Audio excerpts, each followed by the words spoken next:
What if I were to suggest that you play a key role in the awakening world? And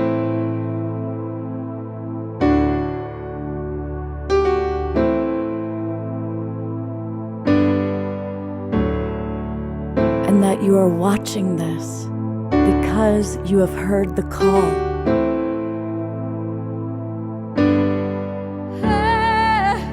We can start right now by opening our hearts and minds.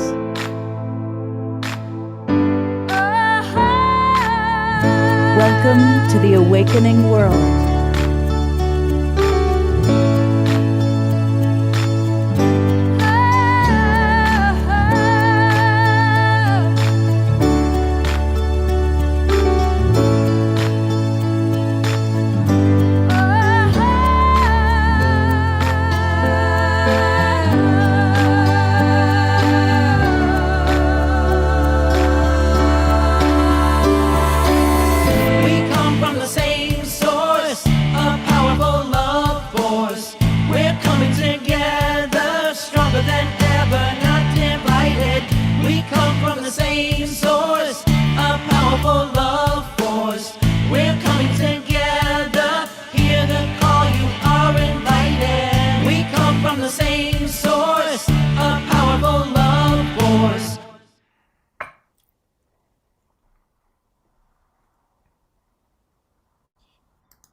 Welcome everybody to the Awakening World, and it's Earth Day weekend 2022.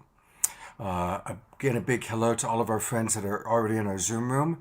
And I want to thank all of you who are watching on Facebook. We've got a lot of friends watching on Facebook, and always let us know where you're coming from geographically. A big thanks especially to those of you watching on Unify. We get thousands of views on Unify. And it's always exciting that we've got people from all over the world. So let us know. I know last night I noticed from Unify we had people from Albania, Switzerland, South America, Australia, New Zealand, and of course all throughout North America. So definitely let us know where you're from. And also, we're going to have a lot of interaction tonight. We've got some really wonderful presenters, and we're going to take some questions.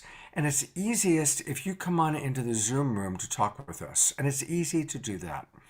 Just go to globalpeacetribe.com, globalpeacetribe.com, and register. You'll get the links to all of our shows from now until the end of June. And we do 3 shows every weekend. We do Friday night, Saturday night, and Sunday morning. Always taking a topic and exploring it. And of course, this weekend's topic is all about Earth Day. And later today, you'll hear about, or tonight, you'll hear about what we're going to be doing tomorrow, Sunday. We've got great guests also planned for tomorrow. I want to also thank John and Summer Raymer from the Sign Network. They helped get us out to over 100 Facebook groups and pages.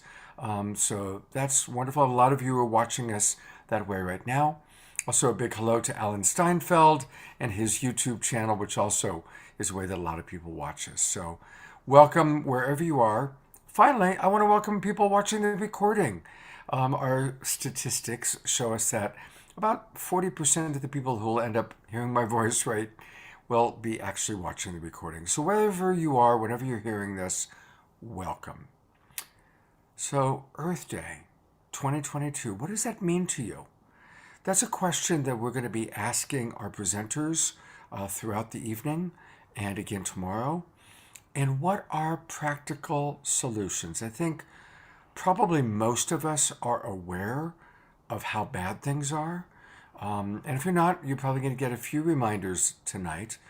But we want to primarily focus on what can we do? What are the little things we can do? And what are the big things that people like John Quigley are doing? You're going to meet John tonight. So we really want to celebrate choices that people are making to make a difference on our planet. And we've got a really wonderful show. And as always, on Saturday nights, we always have music. And our music tonight are 2 really special souls. Tatiana has come back. And this is Tatiana Speed. I had the joy of Tatiana being on another show that I did earlier this afternoon, a fundraising event for Ukraine. And so Tatiana is going to play live, and she's also going to provide us with one of her wonderful videos. Welcome back, Tatiana. It's good to have you with us. Thank you. It's fun to see you so many times in one day, Scott. I know. I'm It's really wonderful. enjoying that. Yeah, it's great. So thank you, Tatiana, for being with us. And also one of my dear friends, someone I love very much. And you met her last night, those of you who were with us Friday night. Destiny Love, coming all the way from Hawaii. And Destiny really is a living example of our future. She and her husband and 2 children are living very simply, very sustainably on the land. But luckily, they still have a little bit of technology, enough to provide some beautiful music. So, Destiny, thank you also for being with us again tonight. Thank you. Thanks so much, Scott, and everybody. I'm going to wait to introduce the Sue and all of those people because that's about to happen. But again, I want to introduce Robin Streichler, who has really helped to put tonight's show together.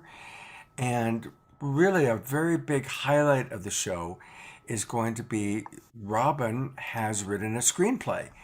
And we are going to have an experience of that screenplay. She pulled together a number of professional actors. And they did a reading, and it's going to be a really powerful 30-minute video reading, but most of the actors are going to be with us, and they're going to have a conversation, and it's an environmental screenplay. And Robin, tell us just briefly a little bit about the screenplay. Well, the screenplay is about, I know that Don't Look Up, and everyone probably knows that, and that's another comet hits the earth type thing, and it doesn't have a good ending. But my screenplay is sort of Don't Look Up meets Airplane. So not only do we have a wild ride and some levity through the ride, we have another disaster catalyst, which is a solar flare affecting our Earth because we don't have the atmosphere anymore to protect it. And mainly what's different about my apocalyptic rom-com is that it has a positive vision for the future. And that's what I want to bring through my work. And that's what we need to see more of. And it doesn't have any violence or anything, but I think it would be very appealing to mainstream audiences. So I welcome you all to come tonight. It is truly a wild ride, and we had a lot of fun putting it together. Beautiful. Thank you, Robin. We're also going to hear tonight from John Quigley. And many of you are probably familiar with him. He's an award-winning artist, producer, and activist. And he's the founder of Spectral Q. It's a unique mix of human installation and aerial photography. And it helps us to really see the big picture, if you will, and bring together communities to create large-scale messages for the common good. He's also the director of Artists for Amazonia, a very important campaign harnessing this creative and entertainment influencers to catalyze the global action necessary to the crisis in the Amazon rainforest. So, John, thank you so much for being with us. Thank you, Scott. It's a pleasure to be here. And I just want to acknowledge you and Robin and Debbie. And this is just such a beautiful burst of positivity in what seems like a sea of darkness we've been swimming in recently. So I just want to acknowledge you. It's so important to continue to put out that light. And for me, Earth Day is very special. I've done a lot of work on Earth Day over the years, so it's a special time to renew our commitment to the Earth. First, just the awareness that we all come from the Earth, and then hopefully we're all taking some kind of action to bring our out of whack systems into line with, the natural rhythm that we need to move forward. So it's a pleasure to be here. Yeah, thank you, John. Looking forward to seeing your artwork and learning more about the great work you're doing. We also, a little bit later on in the show, are going to hear from Catherine Woodward Thomas. She is a best-selling author. And also, I discovered a wonderful actress, as you're about to experience a little bit later during our after show. She's got quite the chops. So, Catherine, really happy to have you with us, and we'll be hearing from you shortly. Thank you. Looking forward to it. And one of my absolute favorite voices, Claire Dubois, did a pre-record for us, and she is a powerhouse. And also, Brooke Medicine Eagle is going to join us live. So that's what we've got planned for tonight. And always there's some special surprises, perhaps. So to move us forward, I'm going to turn it over to Robin because she's put together a really cool way to start our show. So, Robin, tell us what you've got. What I've got is three very special people. I have David Benjamin, and he created with a co-creator a book called Pacha's Pajamas. And there's videos and all sorts of wonderful media to reach out to children all over the world to bring them into the fold of oneness with each other. That's so touching and beautiful about the video we're going to see, and to care for the earth together, to work together to care for the earth. So this is David, and then David's going to be joined by Sue Blythe, who is working on the Climate Collaboratory, also with children and others, to bring our climate stories together and to do many, many creative things along with David and Pacha's Pajamas to spread the word and get our stories about what we're all going through together and how we can work together to protect our planet. And a very special guest is with us. With the two of them is Adrian Alvarez, who actually, he's 14 years old. He's an environmental activist already, and he went to the UN on during the peace. Is what they call the Week of Peace, or I'm sorry, I don't remember the name of it, but he went there and he spoke. He was a speaker, and he's going to share with us how he's working with Sue and David to reach out and be a spokesperson actually for the children. So we're going to start now, and I'm going to turn it over to David to introduce the Pacha's Pajamas video. All right. Well, thanks, Robin. My name is David Benjamin, and I've been working with this Pacha's Pajamas story for about 11 years. Now it seems like such a long time. It's funny because I've heard people say it takes about a decade for an overnight success. So I suppose it's still possible for us. This video that you're about to watch right now was created, I believe, in 2014. It was the first animated video that we did for Pacha's Pajamas. And yeah, I mean, I think the main thing to know is that Pacha's a little girl with big dreams. Her dreams are bigger than the Andes Mountains, which are the homeland of her ancestors. And when she goes to sleep, whatever's on her pajamas becomes her dream world. All right, let's take a look. It's a wonderful video, everybody. I think you can enjoy it very, very much.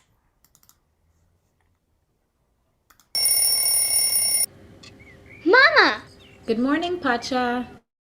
What about a global dance party that brings us all together? Imagine everyone across the world dancing and singing, "We are all connected." Sounds like something the world really needs right now. Yeah! Let's do a video! Whoa, whoa, whoa, whoa, whoa, whoa, whoa, whoa, whoa, we are all connected. Whoa, whoa, whoa, we are all connected.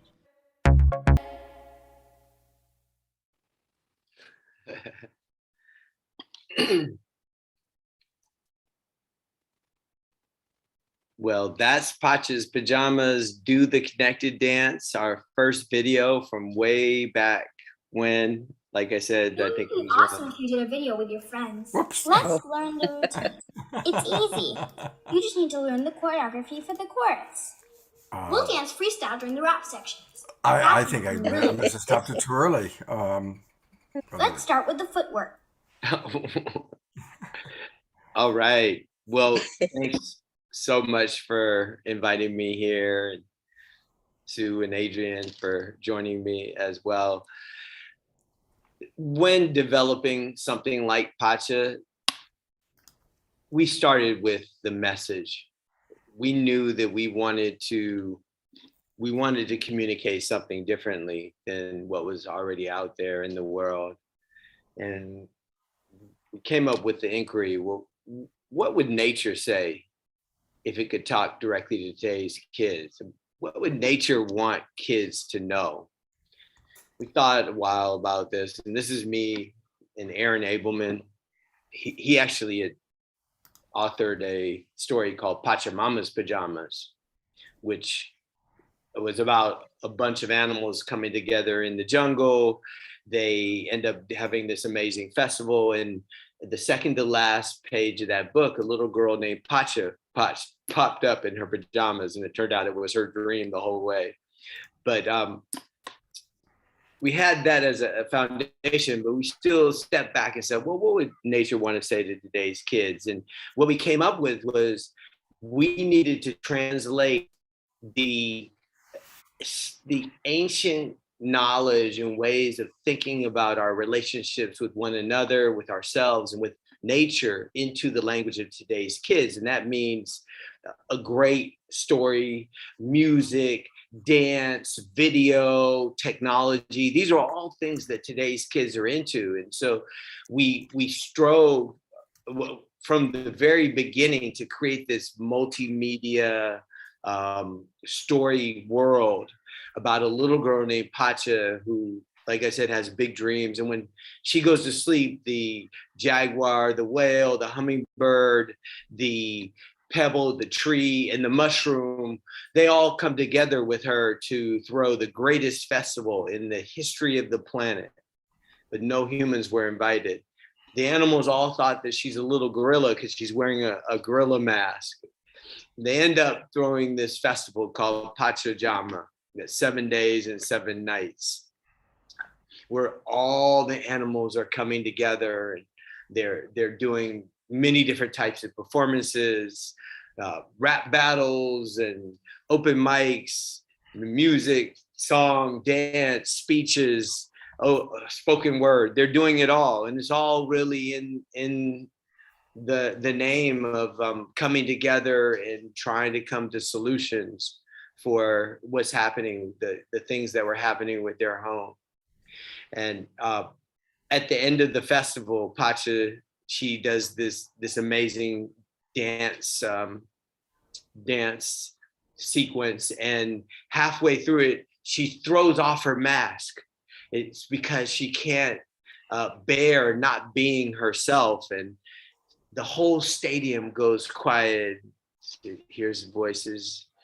It's a human, it's a human, it's a human. And then she says, I'm not just human.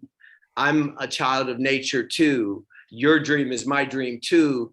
When I've been here in this dream, I learned that we are all connected, and I'm going to bring that message to the waking world. So when she wakes up, Pacha wants to bring this this message. We are all connected to the world. And I want to mention this was a collaboration of me and Aaron beginning, but we brought in Dre Johnson as our music supervisor, and then we brought in Ala El Henson to do the animation, the music that Dre and Aaron and I helped kind of supervise.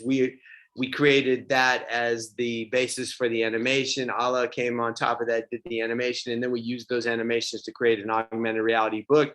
And now 3 or 4 years later, after our initial book came out, we have 2 additional books, and we are bringing this into the Web3 world with NFTs and NFT metaverse game. And we want to do a free mint. Basically, it's a giving away 10,000 free NFT books for the Pacha's younger books. Fabulous. David, thank you so much. I'm going to take people to the website where you can track all the amazing things that they're doing.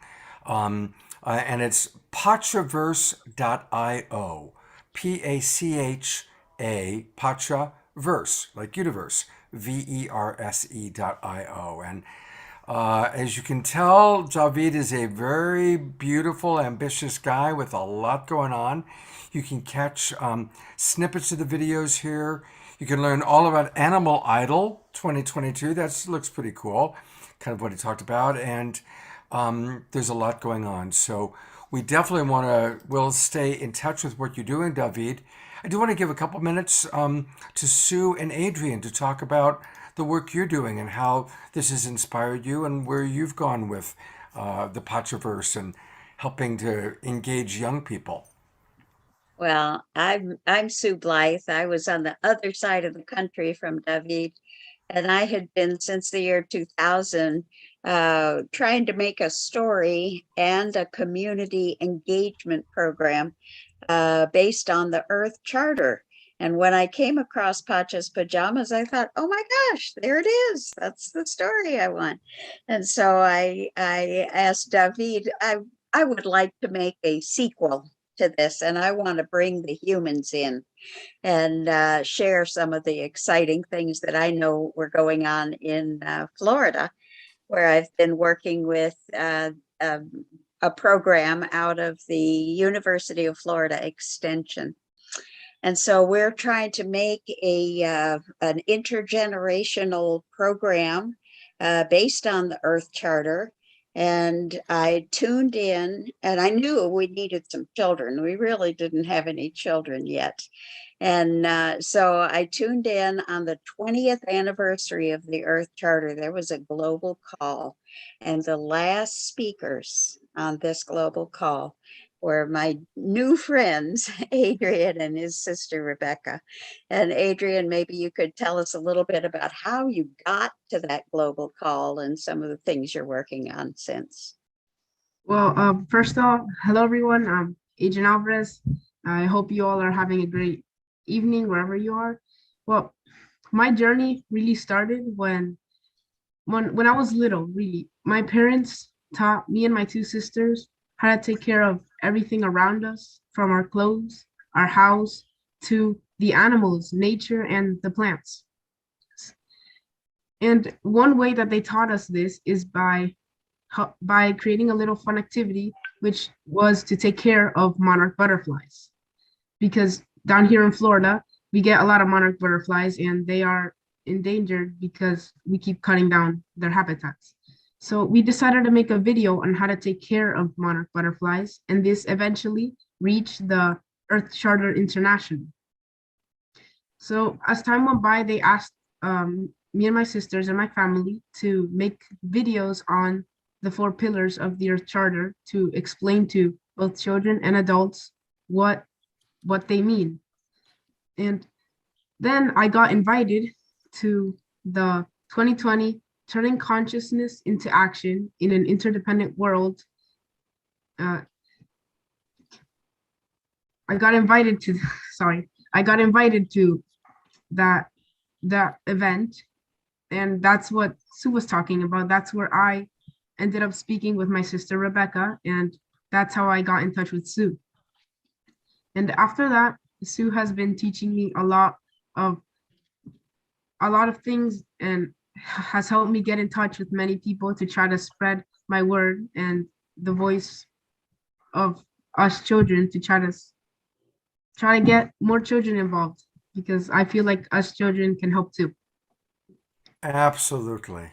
Thank you so much, Adrian. And you are representing such a large population for all of us to really take into consideration as we are in this Earth Day weekend. We need to do a better job of creating a healthy world for you and all the young people you represent to be able to live in. And we have a lot of work to do to clean up a mess that some of us that are older have made, that you're inheriting. So thank you for your dedication, and thank you for joining us tonight. You're a wonderful speaker, and you're very inspirational, very inspiring. And Sue, thank you for the way that you're nurturing these young people along and inspiring them. And for more information on what Sue's doing, go to Gardens of Global Unity. What a wonderful name that is. Gardens of Global Unity /climate-collaboratory. And our dear Debbie Johnston is putting that into the chat box. And that's where you can learn all about what they're doing and keep track. And Sue, tell us a little bit about this, building community in a changing climate. What is that, and how do people interact? Okay, well, this is our interfaith work that we're doing really on a statewide level. I'm focusing right now on Alachua County, Florida, the Gainesville area, University of Florida. And we are engaging the community. Adrian and his sisters made a little video, 2-minute invitation video to help build a world house based on Martin Luther King's vision of a world where we can all learn to live together in peace. And so we have a lot of work. We're working now with the Star Center Theater, putting together a musical play. And we hope that within a year, we're going to have something wonderful and people will say, oh, it's one of those overnight successes, right? That's our dream. And as David says, it can take a while for that to happen. But we're doing it. It takes for that overnight success. Yeah.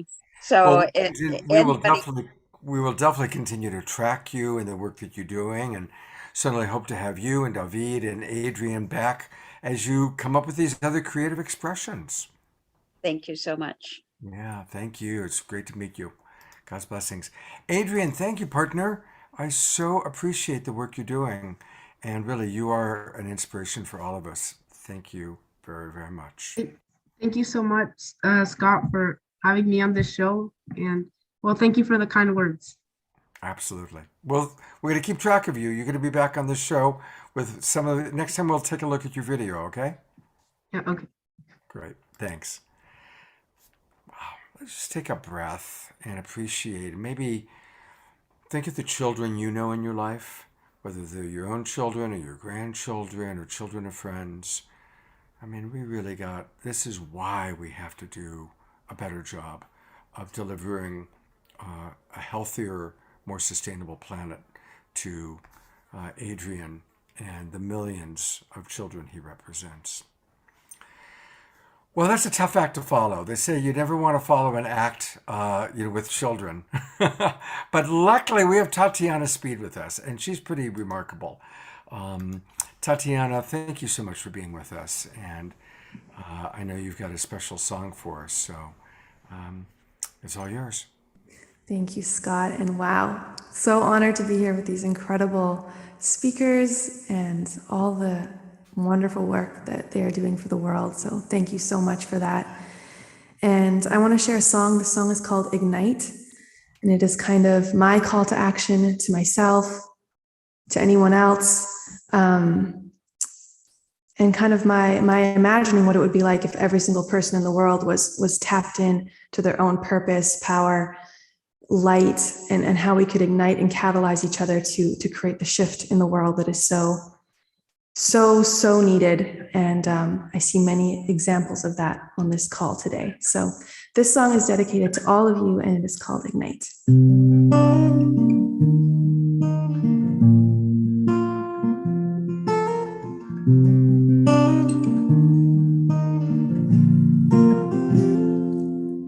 The world is changing, the world's on fire.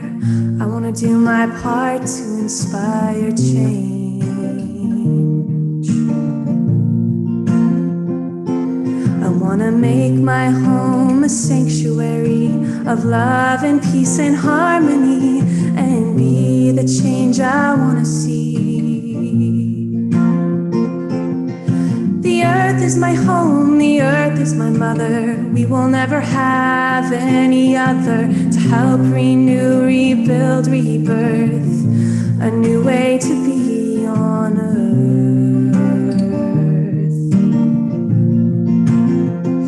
I want to ignite, catalyze, take flight, burn like the sun, dispelling the night. Help humanity find its way back home. I want to unite, stand and rise, shine bright, bring the truth into the light. Help humanity find its way back home.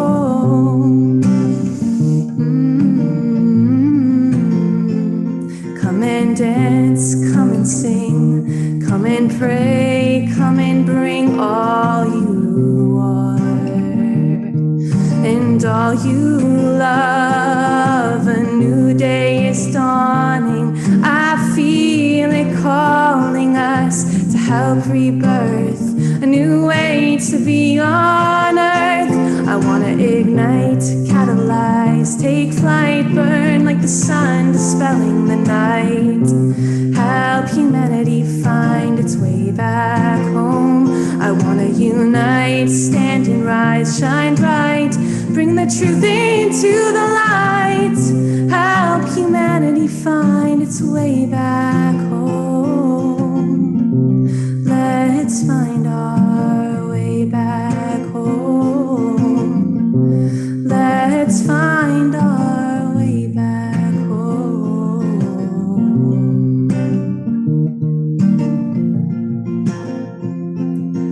The world is changing, the world's on fire. I want to do my part to inspire change. Thank you, everybody.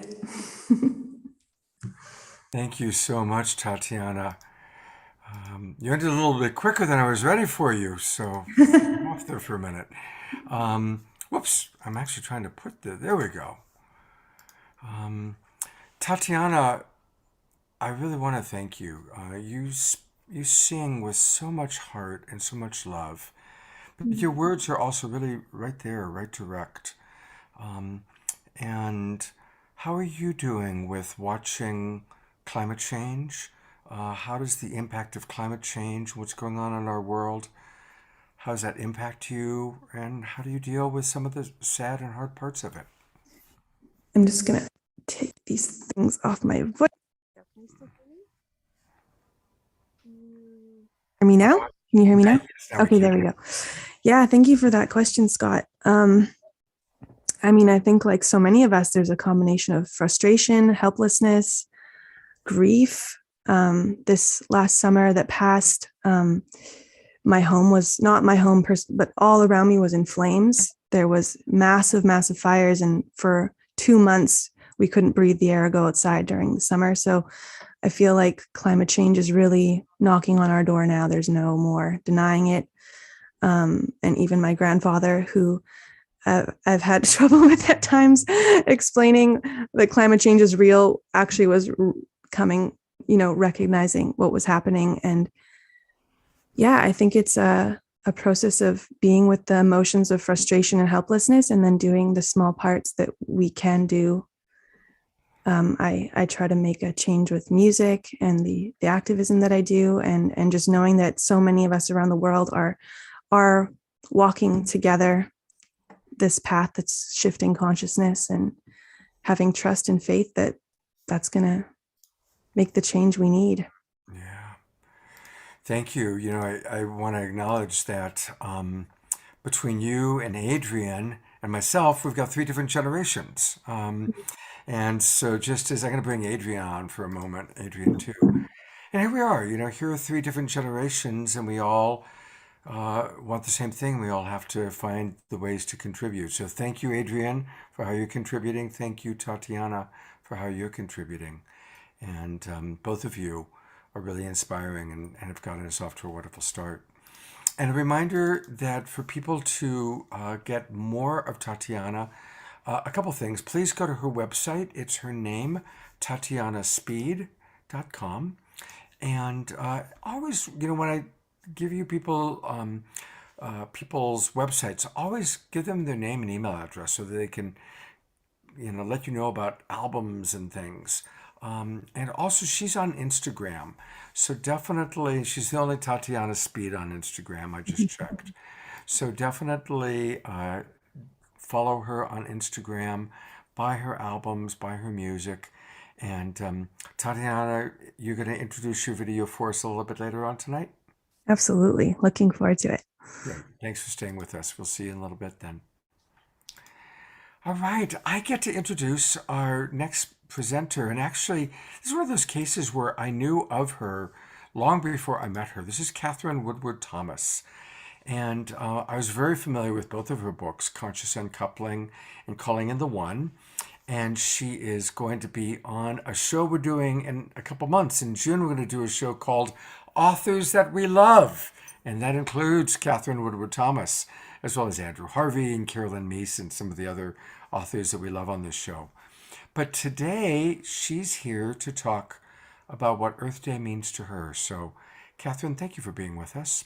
Oh, it's such a joy. I'm so moved by this show. I'm like all teary. Tatiana made me cry. Adrian made me cry. I'm hoping I can speak because I'm so touched. And isn't it perfect that the sun is like beaming on me strongly so I can barely see. So we love nature, and my cat might start screaming in the background. So I'm like, okay, well, the more nature, the merrier. And Scott, thank you for hosting this. This is a really important conversation. I know that so many of us are feeling frustrated, like Tatiana said, and so overwhelmed. And it's really touching my heart how many things people are doing that everyone's sharing in the chat. I don't know if you guys have been kind of looking at all the things that we're doing, sensitive beings that we are, you know. But Dr. Laura does not own a car. Carolyn teaches climate science. Destiny and her family are living sustainably on the land. Wild Abbot Jerry is spending 12 to 20 hours a week in nature. Jeff converted 95% of his lawn to a garden. Robin wrote this brilliant screenplay that we're going to be, you and I have the privilege of being a part of later on. And then Adrienne, your film about monarch butterflies. So there's a lot of beauty and goodness that's happening.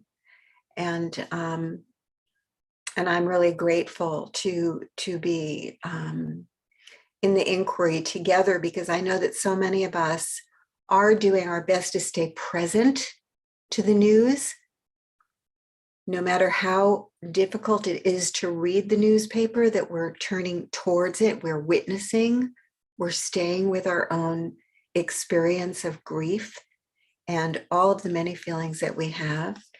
And at the same time, we're active, we're giving things up. We are, you know, riding bikes or using public transportation. We're eating less meat. We're committing to causes. We're giving what we can. And that's how we are individually rising and just being generative in the face of all of the breakdowns. And I think, you know, it is no secret, obviously, the cat's out of the bag that we are living in very dark times, and it is pushing on us to rise in our light. It's pushing on us to be braver, to be more vocal, to be more visible. In Conscious Uncoupling, I wrote, with all the darkness we may be walking through, it's good to remember that where there is no light, we have the choice to become it.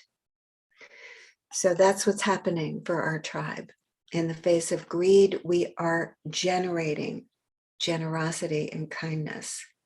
And in the face of corruption, we are standing as never before for justice, for goodness, for truth. In the face of indifference, in the face of suffering, we generate love. In the face of abuse, we are standing for that which is right and wholesome and good. Author Valerie Kerr, who wrote the bestseller See No Stranger, once said, "The future is dark, but what if the darkness is not of the tomb, but of a womb?" And so we're listening for that which is wanting to be born. And this is the culture, this is the consciousness that I'm just hearing all of us cultivating, each in our own unique ways. Sometimes they're small gestures, sometimes they're grand gestures.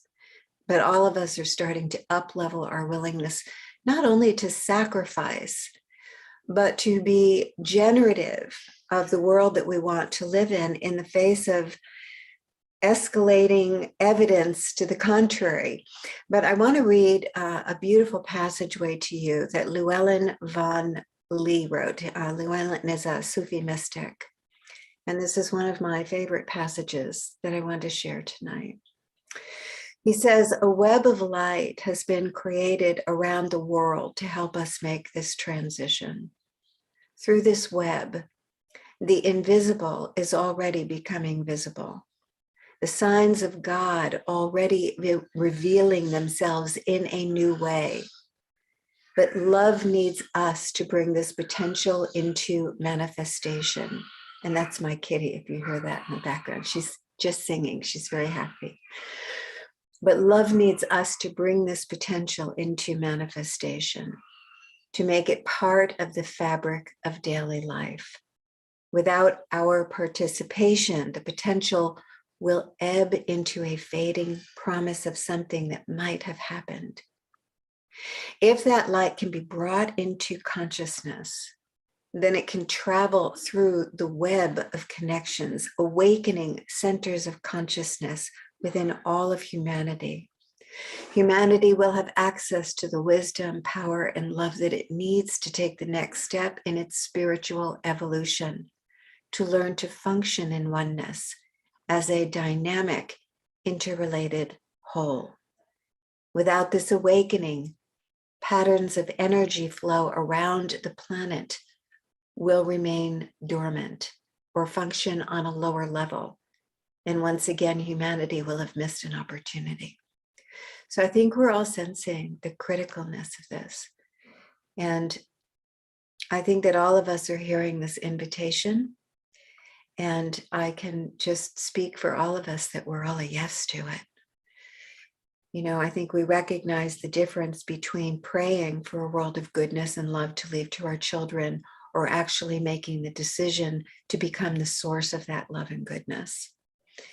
And so it might seem counterintuitive for some of us to start to give at this level to the world, to expand our identity beyond our own personal happiness, and to begin to vision for the world.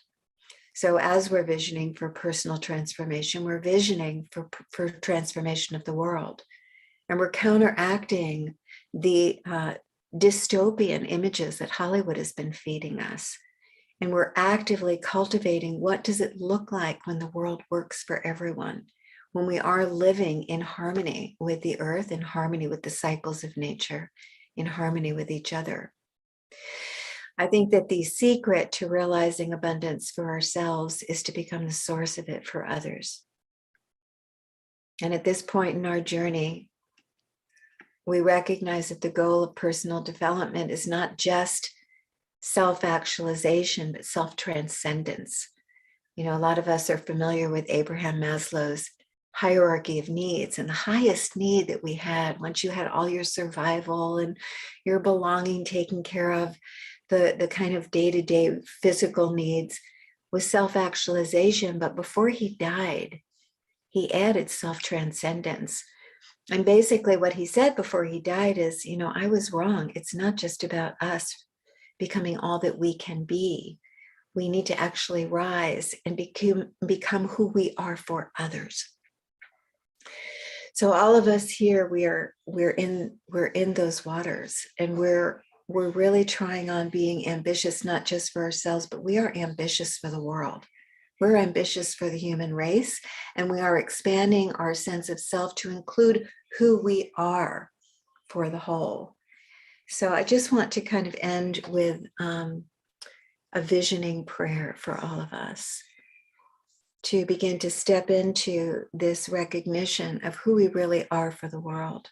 Some of us are overly identified with the small self that we created in response to old hurts, old wounds, old traumas, but it's not who we are.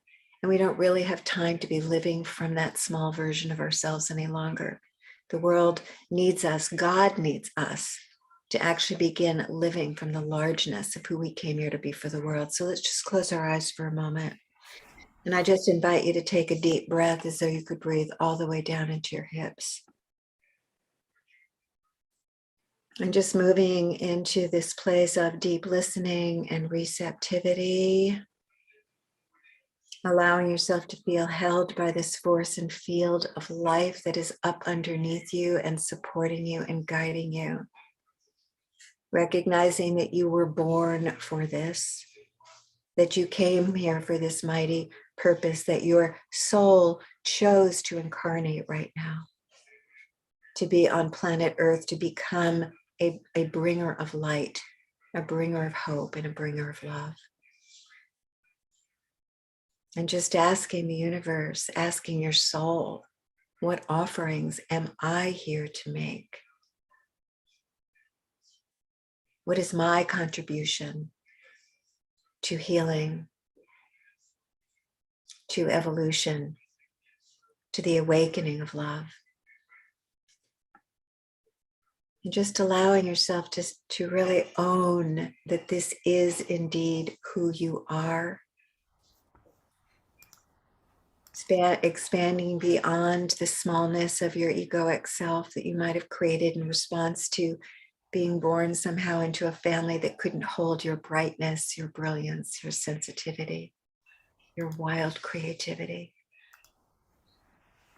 And if you've been identified with that part of yourself, just letting it go now, sending love to that part of you, recognizing it's not even personal to you. And remind yourself of the truth of who you came here to be, an expression of love,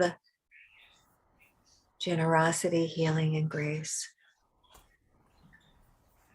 You are a force of nature here to transform the world in unique and beautiful ways. Thank you so much. So it is, so it shall be. Catherine, thank you so much. I'm so appreciating your wisdom. And I want to give Destiny a heads up. We're going to have you play next, Destiny. We were going to actually play a prayer from Grandmother Flor de Mayo. But since you just led us in such a beautiful prayer, I'm going to do the Grandmother Flor de Mayo prayer later on in the show. Thank you. Thank you for reminding us of who we are and what we're capable of being.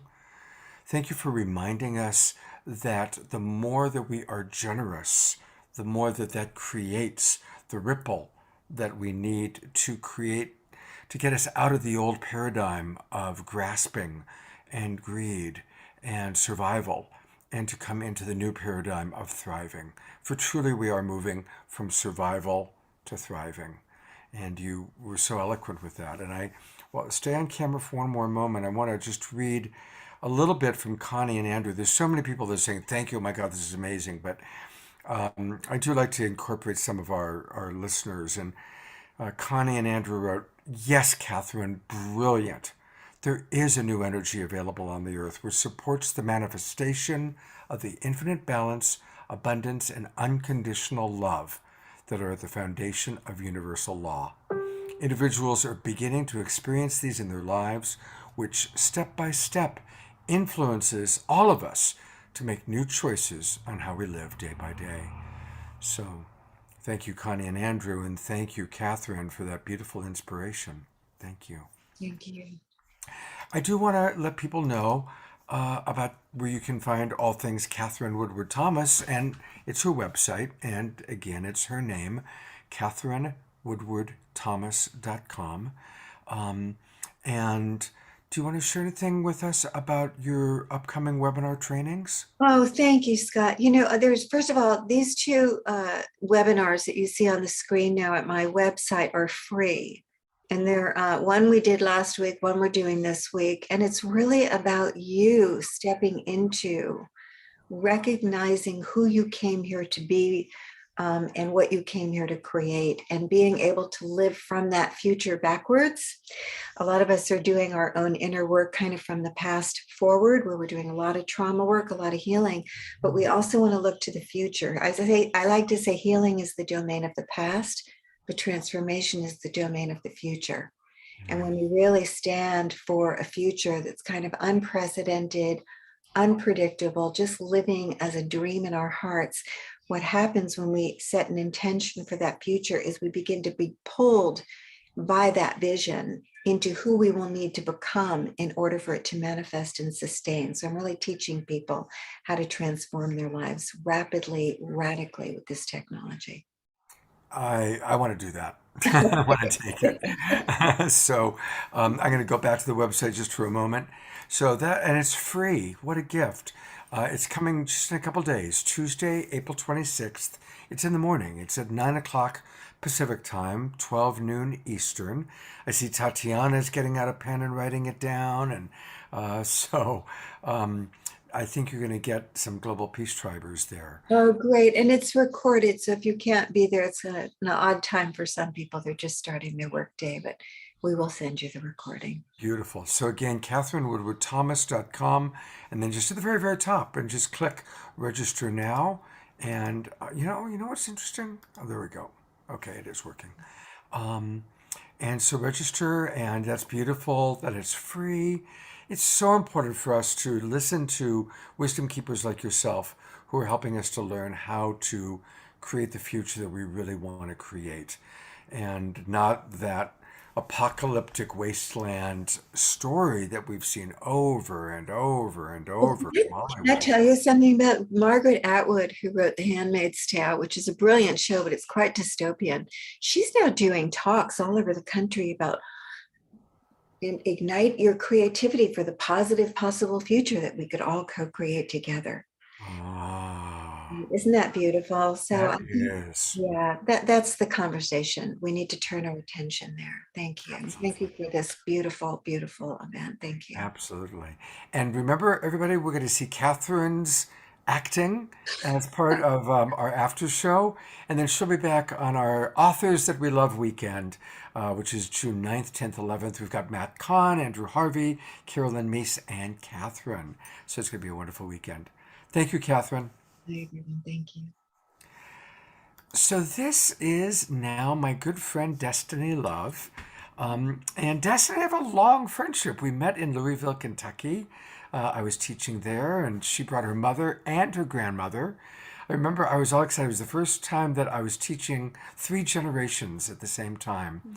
And I had the honor to officiate Destiny's wedding many years ago. She now has 2 children that she's raising in a very beautiful, sustainable way.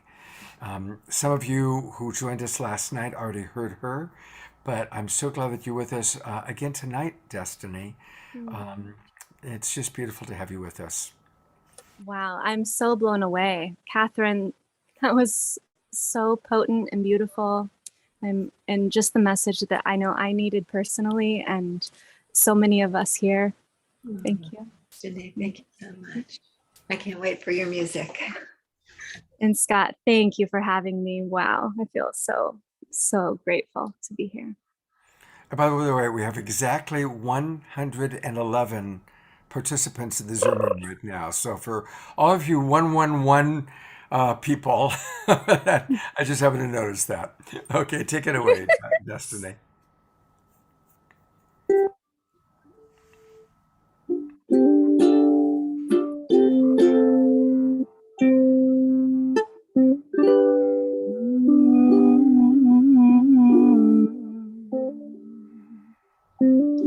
Change is turning to something new. I rest in the unknown, or I come unglued. Something's birthing, so tender and true. I'm gentle now, I know I'll make it through. Unwinding I open wide, roots down deep, find my center inside.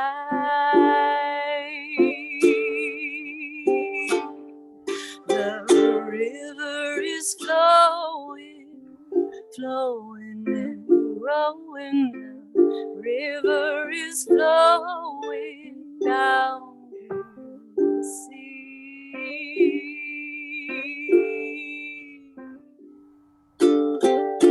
Mother, carry me, child I will always be. Mother, carry me down the sea.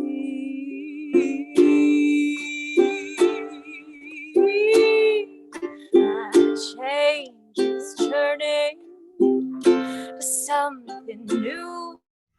I rest in the unknown, or I come unglued. Something's birthing, so tender and true. I'm gentle now, I know I'll make it through. We will get through.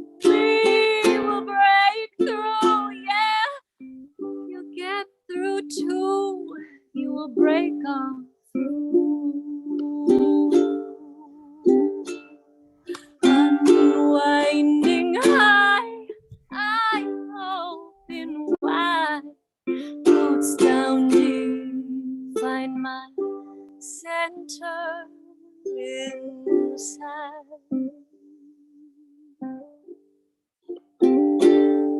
Unwinding high, open wide, roots down deep, find my center inside.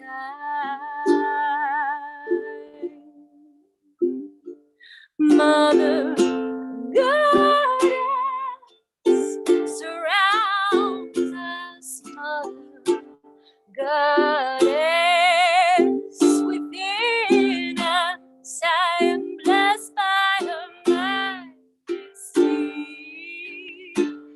I am living her legacy.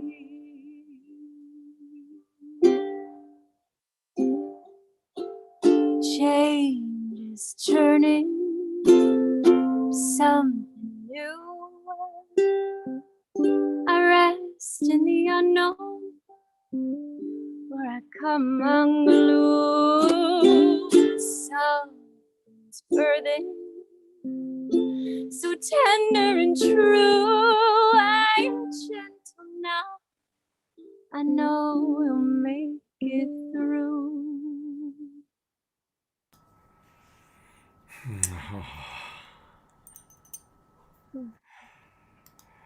I'm going to go to gallery view so we can see everybody twinkling your destiny. There's a purity that you've always had that comes through so beautifully in your music. You're just this incredible purity of spirit that's so beautiful, so beautiful. Thank you. Thank you so much. Yeah, I feel so much change is on the horizon, and us being together in this way is such a testament to that, right? That we are living the next steps. And it's just so beautiful. And I know with certainty that our next generations are supported, that our ancestors are here holding us and supporting our children to learn the ways of the earth, to remember. It's not even learning, it's remembering. And, you know, I'm blessed having these two beautiful children and now raising them where we're living outdoors 95% of the time. And yeah, they're just so naturally attuned to nature, our little children. So just getting them outside as much as possible, this is a really powerful thing we can do as adults to support our little ones, get them unmasked and outside and playing. Beautiful. Absolutely. Thank you so much for being such a model and such an inspiration for us. And I just want to encourage everybody to support Destiny. She uses Linktree. I think most of you by now know about Linktree. It's linktr.ee, and then in her case, /Destiny Love Music. And you can get her music on Bandcamp, Spotify, iTunes. But she's also got books. And are you doing embodied voice healing work, Destiny? Yeah, that's my main work. So that's my main website there up at the top. Okay, And so if it's you been links into the Singing Spirit Alive work, the Song Church work, the ecstatic singing, and the full spectrum of voice reclamation, reclaiming the power of our singing, that it brings us back into our roots. It's our birthright to sing and dance. So that full spectrum of reclaiming the voice as a tool for healing the chakras, healing inside, healing those bound up tissues that can soften just with a certain of our voice, all the way to freestyle singing and songwriting and performance. Well, thank you. And Destiny's going to be back with one more song a little bit later on tonight to close out the show, the main show. Destiny, thank you so much. You know, I Thank love you you so very much. much. It's so good having you with us this weekend. So good. Well, as you probably all have observed by now, we're really focusing on how people are dealing with climate change and the environment through creative expression. And from music, we now go to another amazing human being and his creative expression, and this is John Quigley. And I've been aware of his artwork, so I was really excited when Robin said that she thought she could get John Quigley. I said, yes, please. Again, we're going to see examples of his work, but he has really combined bringing human beings together and in unique and creative ways. And he's a very important activist. So I'm not going to say too much more. I'm eager to hear John, what he wants to share with us about what he's done in the past and what he's doing in present time. John, welcome to the Awakening World. Thank you so much, Scott. This has been an absolute gift for me to be present for this music, for the prayer from Catherine, from all the other speakers who have been offering their gifts.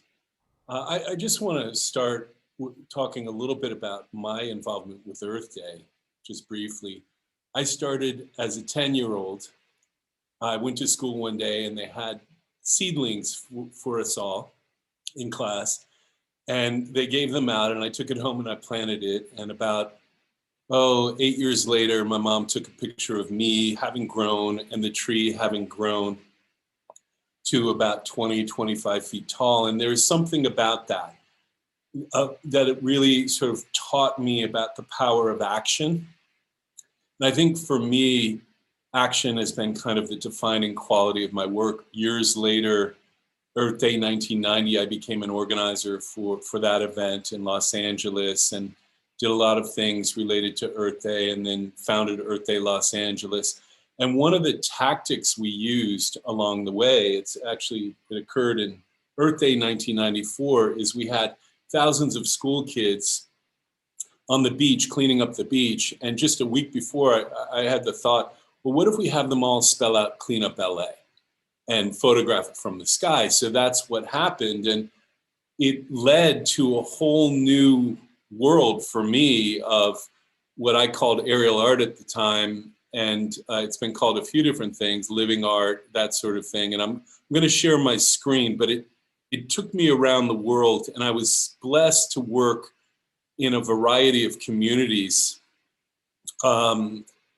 advocating for issues where the communities didn't have the resources to compete with corporate advertising. It was sort of a whole series of communities. And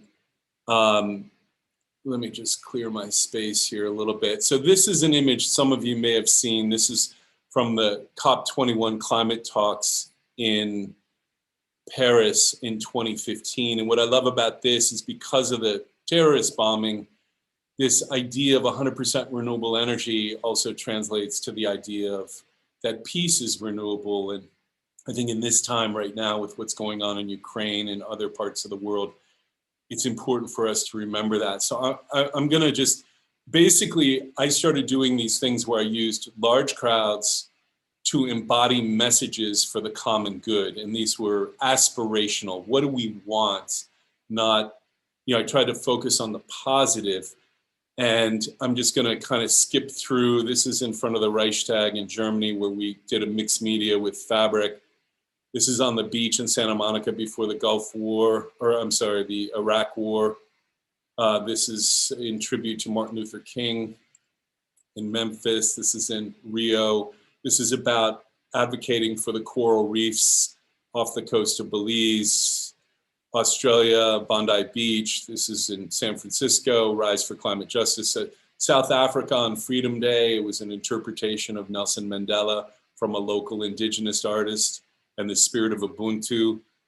In Manger Square in Israel, in Bethlehem on Christmas Eve, like now more than ever, we need to remember this, that it's really about love all, love wins. And this is one I'll focus on a little bit more. This is at the border between San Diego and Mexico. So on the right side of the frame are school kids from Mexico, and on the left side are school kids from the US. And there's a 200-yard gap because that was the rules for the US Immigration Service. But what I love about this is after we did this image, the school kids didn't care about the rules, and they all came to say hi to each other, and they rushed the fence. It set off alarms, but they relaxed and allowed the kids to have an international experience of connection and communion. This is about the Keystone Pipeline Route, 80-acre crop art. There's a whole series on ice about climate change. It's Da Vinci, the size of a football field. I won't go into all of these. These are boats, the biggest 190, about ocean acidification. This is about offshore oil drilling in Portugal, which we won that campaign and drove the oil companies out. And to this day, the southern coast of Portugal, it's one of the great victories in the last few decades against big oil to keep those oil rigs off the southern coast. This is at Standing Rock, and I saw from Wild About Jerry. He was there filming that day. This is up in the Arctic National Wildlife Refuge. This is in Southern California. So this is what I want to get to the main event here, which is what I'm working on now, which is about the Amazon, which to me is the first big domino in the climate story. And this was at the first puncture wound in Ecuador. This is the Yasuni, the most biologically diverse area of the entire Amazon.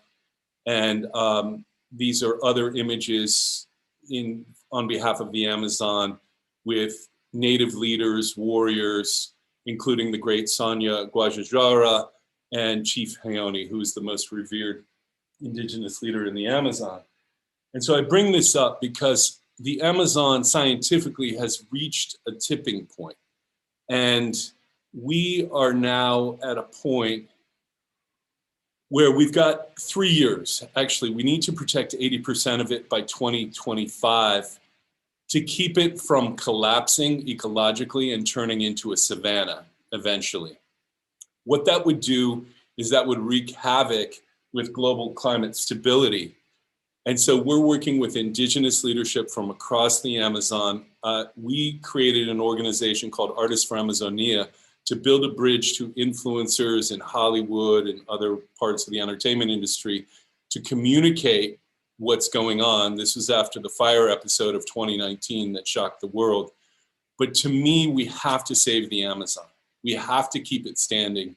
And it's under grave threat right now. So those of you who want to take action, I'm going to post a couple other websites here. Amazon Watch is an incredible organization to get involved where you can actually take action. And again, all this beautiful creativity for Earth Day, it's so important because seeing the future we want, and I loved what Catherine was doing with her visualization, like we have to retain our sacred core and that beautiful vision for what the world could be. That is our job number one.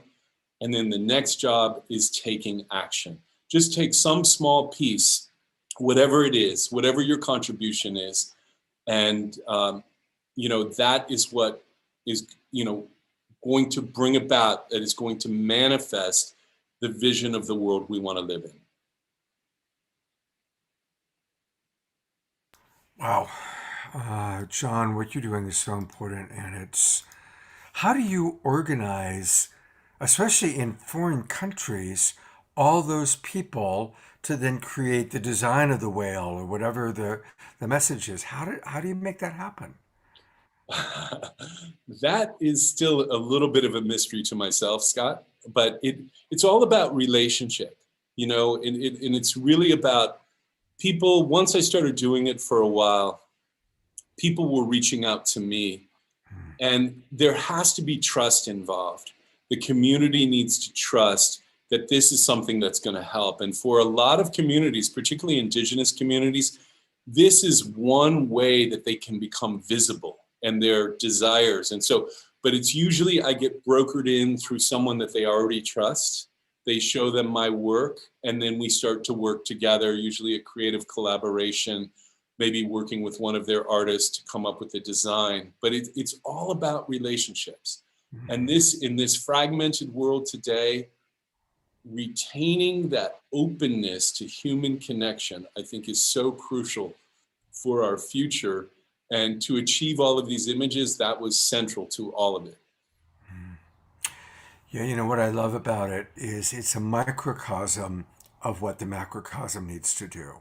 That all those individuals are willing to get out of their own ego and all form the image of the whale or the image of Martin Luther King or whatever it is. And so it's this beautiful example of collaboration to create something far greater than what any one individual could do. And obviously, that's what we need. You know, that's a microcosm example of what we need to be able to do as humanity. So it's extremely inspiring, very, very powerful. Thank you. Thank you. I'd like to just add one little splash of magic. Yeah. So you talked about this. There's a moment in all of these where the many become one. Because at first they don't see what we're doing. They're trusting me.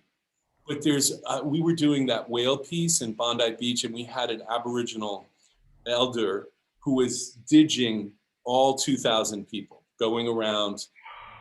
But there was a moment where they were side talking, chatting, and then all of a sudden they became one giant whale. And it was like, and I've experienced that many times, but that one was very pronounced.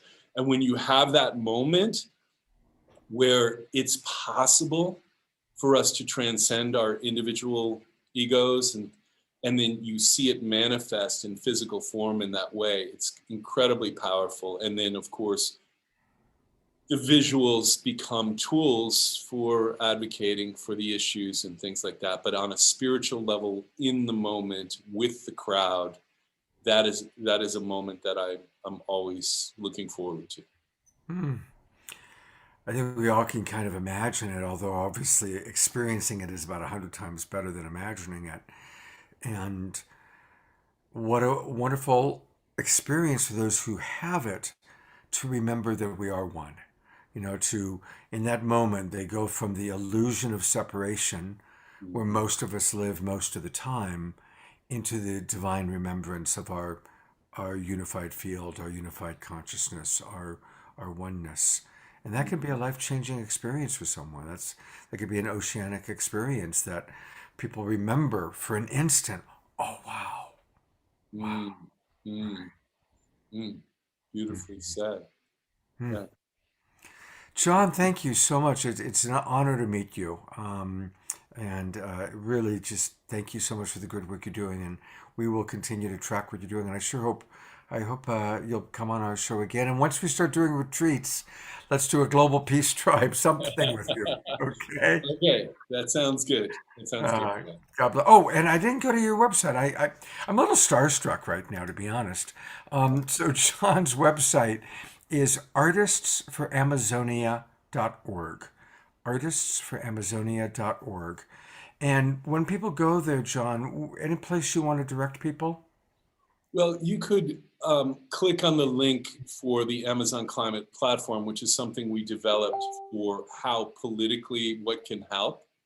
And, you know, that has the rationale. And there's also a video of a live stream that we did, a 3.5-hour live stream that we did for COVID relief in the Amazon that has a lot of favorite artists and indigenous leaders that I think is a very compelling experience. You could just scan through it, but it has major artists, everyone from Barbra Streisand to Sting to Carlos Santana and Jeff Bridges and Ricky Martin and a lot of Latin artists. And so you can see the oh list. My heavens. Wow.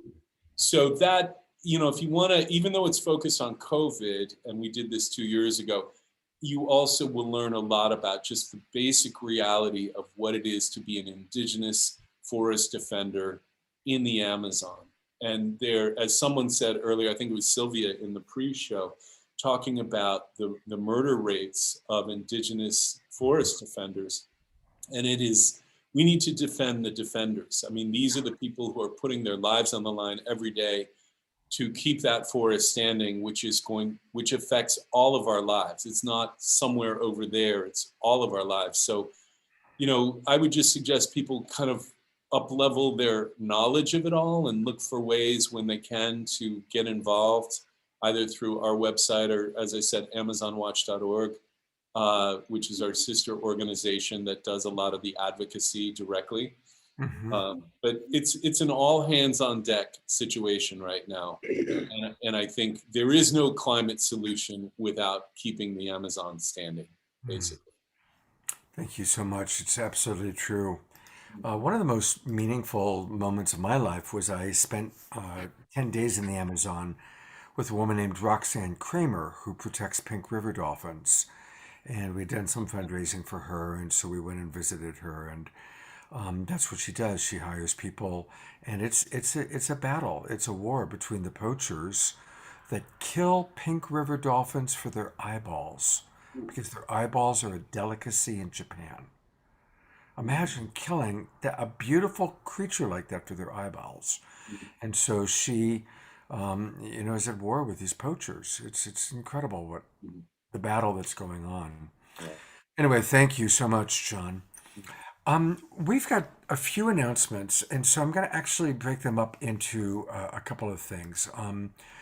I want to acknowledge many of you, of course, know Jay Mayer. He's the Creative Light Touch and has been a wonderful sponsor and supporter of Saturday Night Live. And he has a new kind of a movement that he's really supporting, which is visualizing that it's 8 p.m. And the idea is to send as many blessings as possible, visualizing 8 p.m. Let me see. I saw him in the chat. Jay, are you available to briefly talk about this? Sure. Great. What are you up to, partner?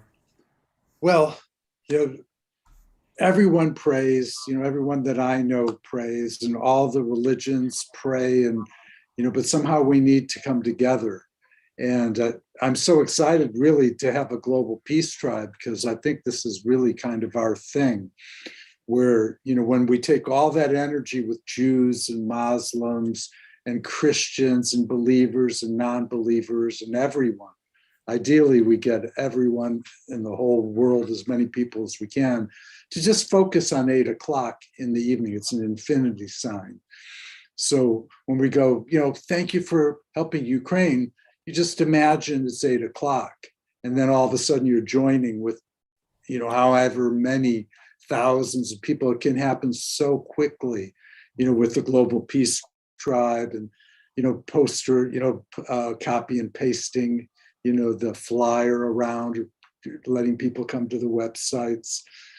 So, whatever works. I've just held the vision for a long, long time that when we all focus together, I'm talking to TM, for instance, inner circles of Unity Church with Reverend Tim, and everyone loves the idea and they acknowledge it. And they've been doing that for a long time, but we haven't done it together.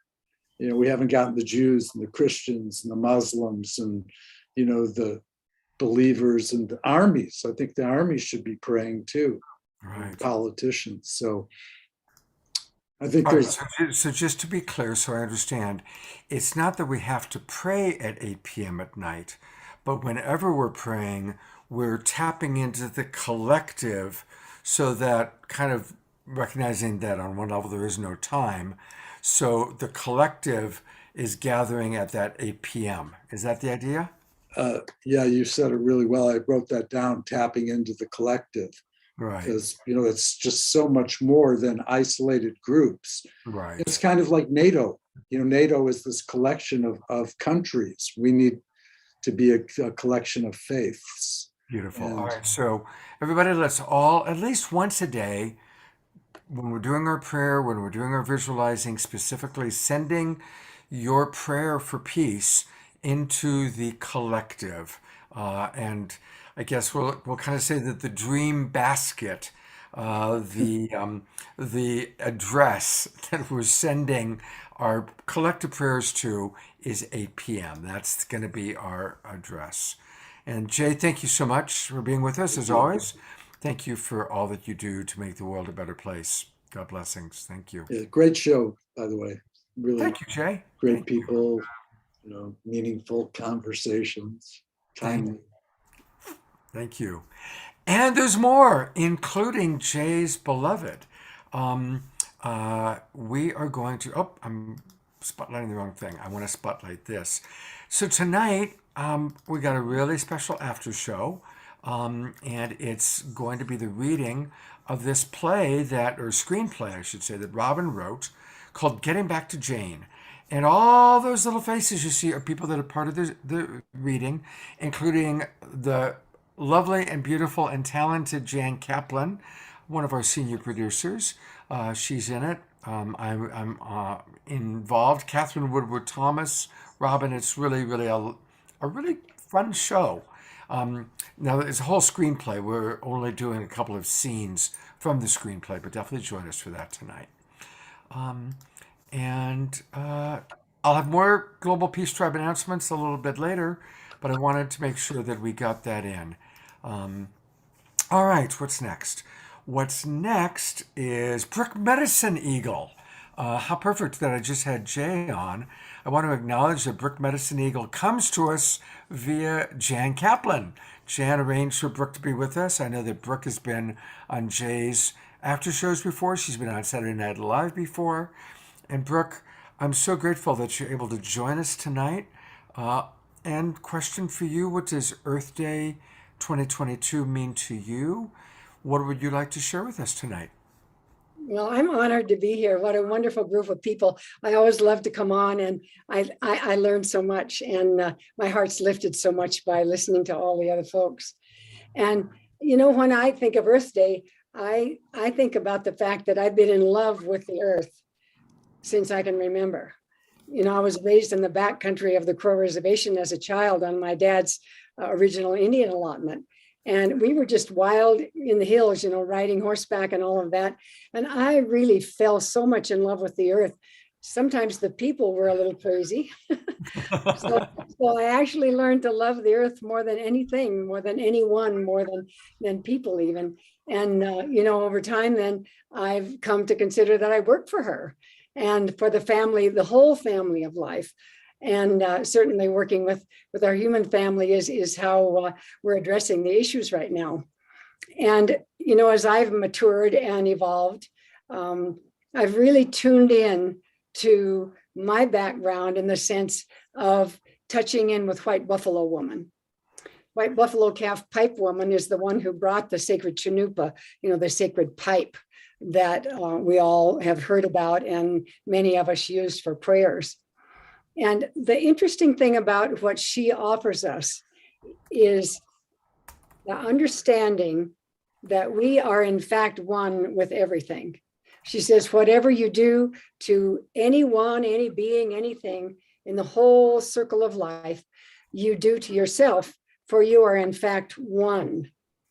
And she doesn't say you're one family, one group, one anything. She means you are one being.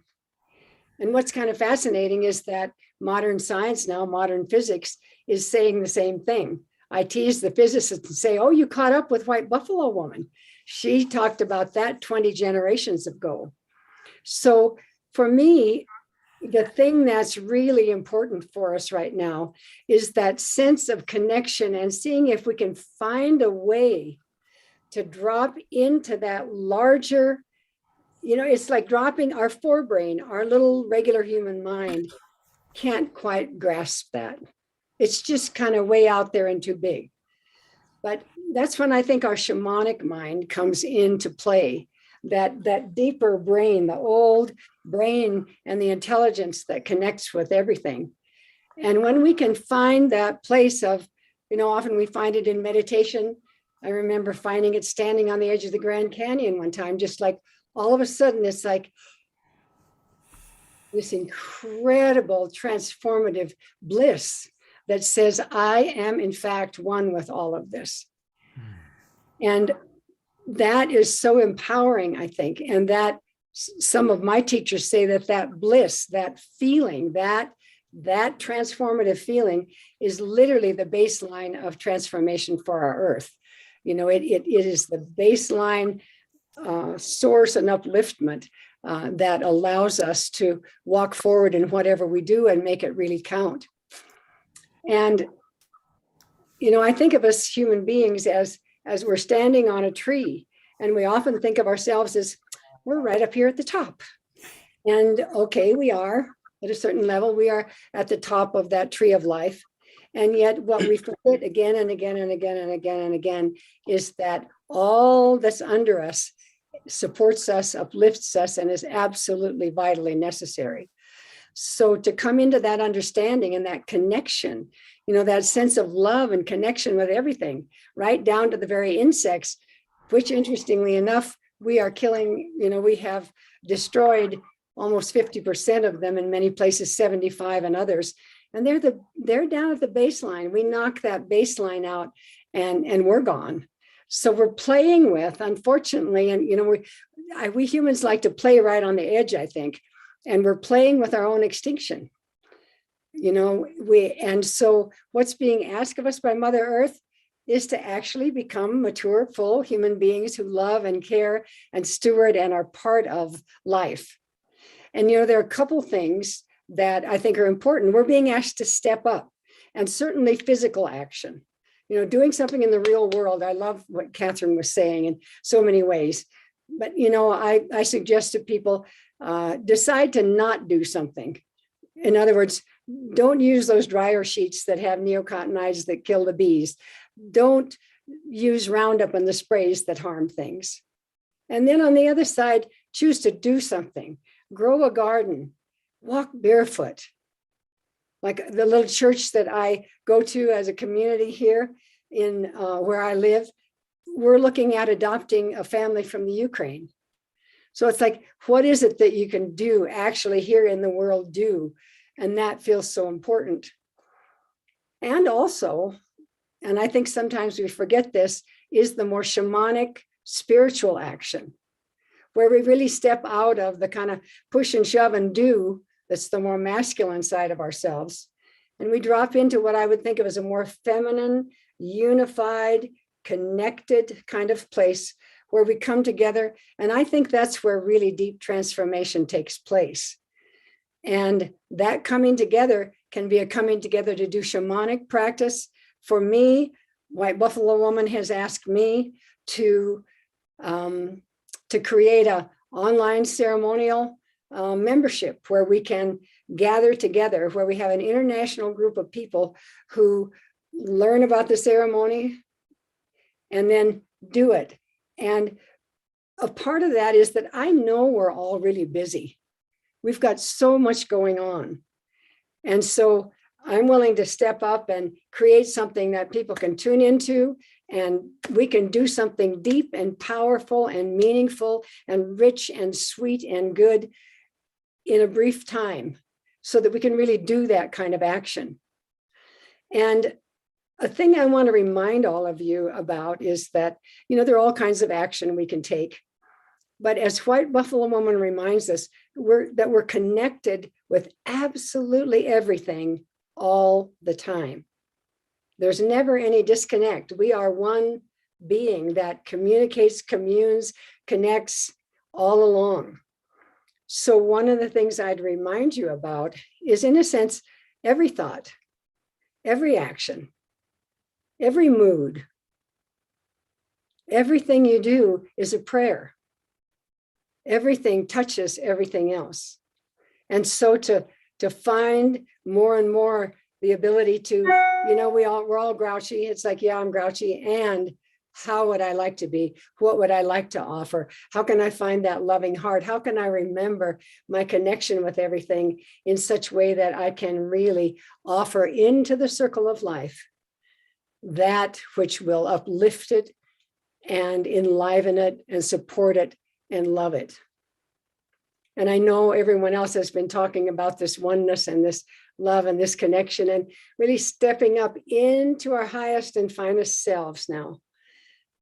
It's incumbent upon us. Our lives depend on it. The lives of all this family, beautiful family of life around us, depend on it. So I'd like to sing a song. Do I have time to do that, Scott?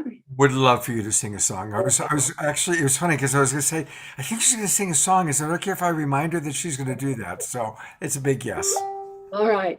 Well, I'm going to sing a song that is one I'm not so familiar with, but I really felt like tonight this would be the wonderful song to sing. It was written by a wonderful gal named Susan Savelle. She called it Vigil. And it's really a reminder. She wrote this maybe 20 years ago, and I wish that we might have been able to pay attention to this kind of thing in all these 20 years. But here's an invitation again for the kind of vigil that we might want to have. And I'm going to have a sip of water before I do this.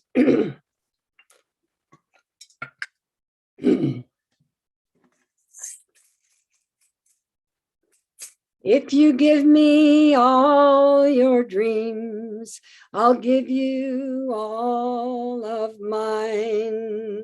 Too many dreamers are sleeping and we're running out of time. But if you give me all your hope, I'll give you all of mine. If we pray together, we'll make it through these times. And if you give me all your peace, I'll give you all of mine. If we help each other, we can disarm ourselves in time.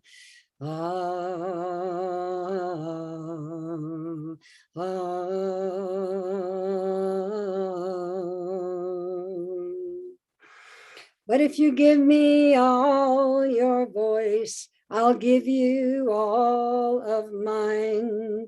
We can sing together, knowing we can change these troubled times.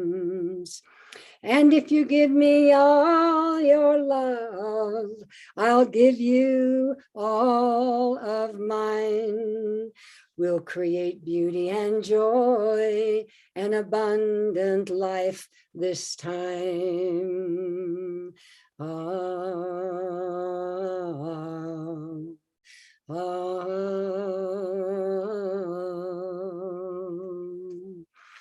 If you surrender all your force, comes power in return.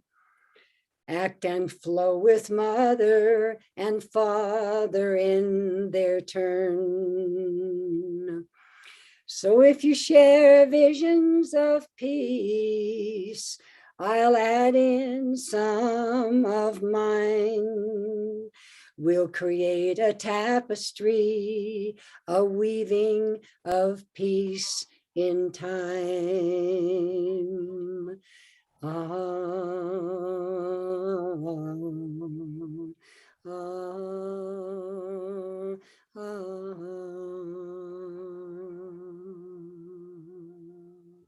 And may it be so. Brooke, thank you so much. And I want to thank you not only for tonight, but for a lifetime of contributing.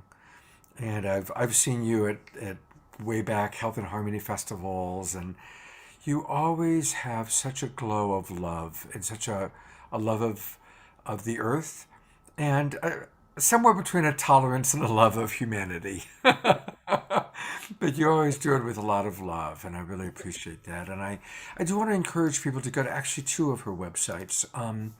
This is Brooke Medicine Eagle's main site. So again, always put in your email address, get on the mailing list so she can stay in touch with you.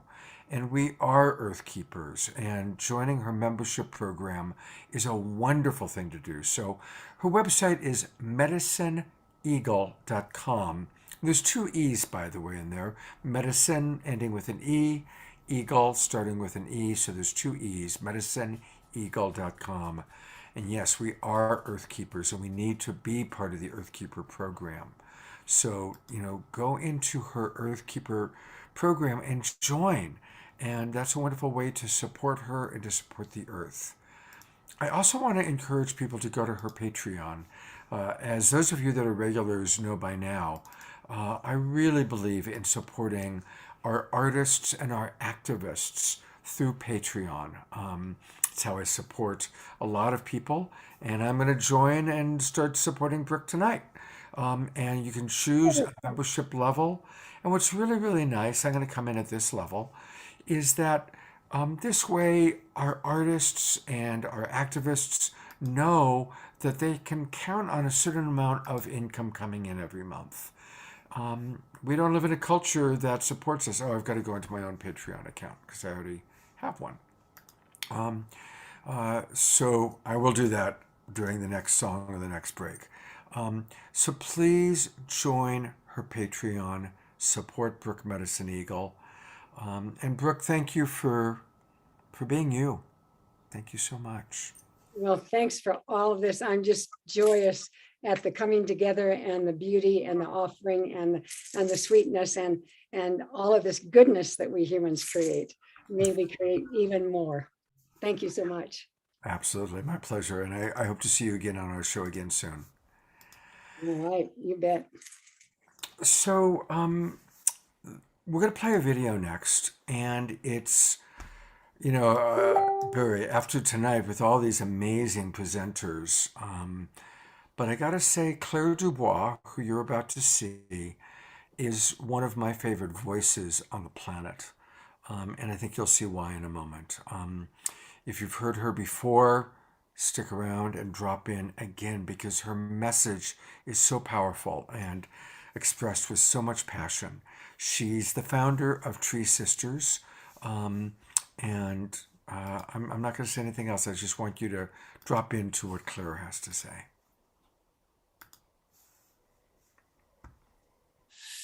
This is not a simple time to be alive, and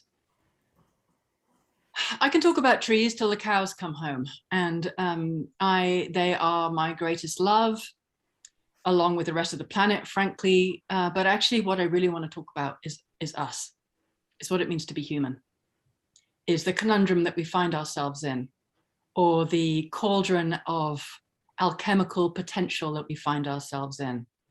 The reality that is what we have, whether you believe in it or not, I believe, chosen to be birthed into, chosen to be here for. And if you believe that you choose your time of birth, if you believe that we get to have some choice in that, then you might also believe that there would be a reason that you have chosen to be here at what is probably the greatest turning point for humanity, where we get to crash or we get to leap. It's going to be one or the other. And we don't know. If you know the science, it looks like we're going to crash. If you really understand that we have no idea what a human being actually is, then there's a distinct possibility that we could leap. If you don't believe that that you get to choose your point of birth, then, well, you're here anyway. So what are you going to do with it? So to me, there's one choice right now, and that is to turn into the skid, to turn into everything that's coming, or to turn your back on it and to miss the greatest opportunity for shared evolution that we've ever offered ourselves. And, I think probably everybody else here has decided to do the turn into the skid version of events, because let's face it, turning your back to this is not empowering. It's not empowering. It's destabilizing, it's frightening, it's like an abdication of responsibility. If there's a tsunami bearing down on you, don't you want to see? Don't you want to know what's coming? Don't you want to have some sense of capacity to take some action? And more than that, more than just taking action, don't you want to discover who you are? Don't we all want to know who we are, what we're made of? Don't we want to have the most meaningful incarnations we could possibly give it? You hear people talk about, oh, there's souls queuing up to get onto planet Earth. This is where it's all happening. And meanwhile, we've got so many people here going, oh my God, I just want to get off the planet. I don't want to be here. I want to be as far, let's see how many incredibly wealthy people are trying to figure out how to trash this planet and then get onto another one. God damn it. This planet of ours is so miraculously, extraordinarily beautiful, and we're part of that. It's very easy to forget that we're made of the same rain that has been raining in this world for hundreds of thousands of millions of years. The water that is in your veins was in the dinosaurs, has passed through God knows how many trees been rained and rivered and rained and rivered and rained and rivered, and now it's in the river of you. You know, we aren't separate from this planet. We're made of this planet. It's just we happen to also be made of stardust. We happen also to be made of sunlight. We happen also to be made with a cosmic breath of some description that is part of all that is. You know, in this moment, you are being kissed all over by a sky that has no limit, but vast intelligence. So then what's the possibility of humanity? That a limitless cosmos worth of intelligence is available for this little bit of planet that's walking around trying to wake up to who or what it is. You know, is the cosmos and the sky going to just go out on shopping? Is that the game we're playing? Do we think that limitless intelligence merged with Gaia in her absolute magnificence is just going to throw herself away because she can't be bothered to wake up to the miracle of life? You know, we're doing a really good rendition of that, but I just don't buy it, because I think inside every one of us is extraordinariness waiting for us to realize that that's what's here. And it's frightening. It's frightening because we've been taught that we're less than, we've been taught to give our power away, we've been taught that we're not sovereign, we've been taught that a culture that is wiping out its own life support machine is a sane culture, and it's not. So we're living in an insane mindset that has created fundamental separation from all that is, and we're being told that that's normal. And any form of breaking out of what is normal feels incredibly weird in your body because we're being cultured and conditioned to a certain way of being, but that way that we've been conditioned is fractured, it's a lie. We're not here to destroy ourselves. We're here to love ourselves and each other into the fullest expression of what a human being is. And we have no idea what that even means. And that's why I've got hope. There are indigenous people on this planet who know how to put crystal in the ground and create water, who know how to work with the weather, who know how to go to Fukushima and do prayer and reduce radioactivity. They are much closer to understanding what a human being is because they are in dynamic relationship with nature, which is their nature. Human nature is nature.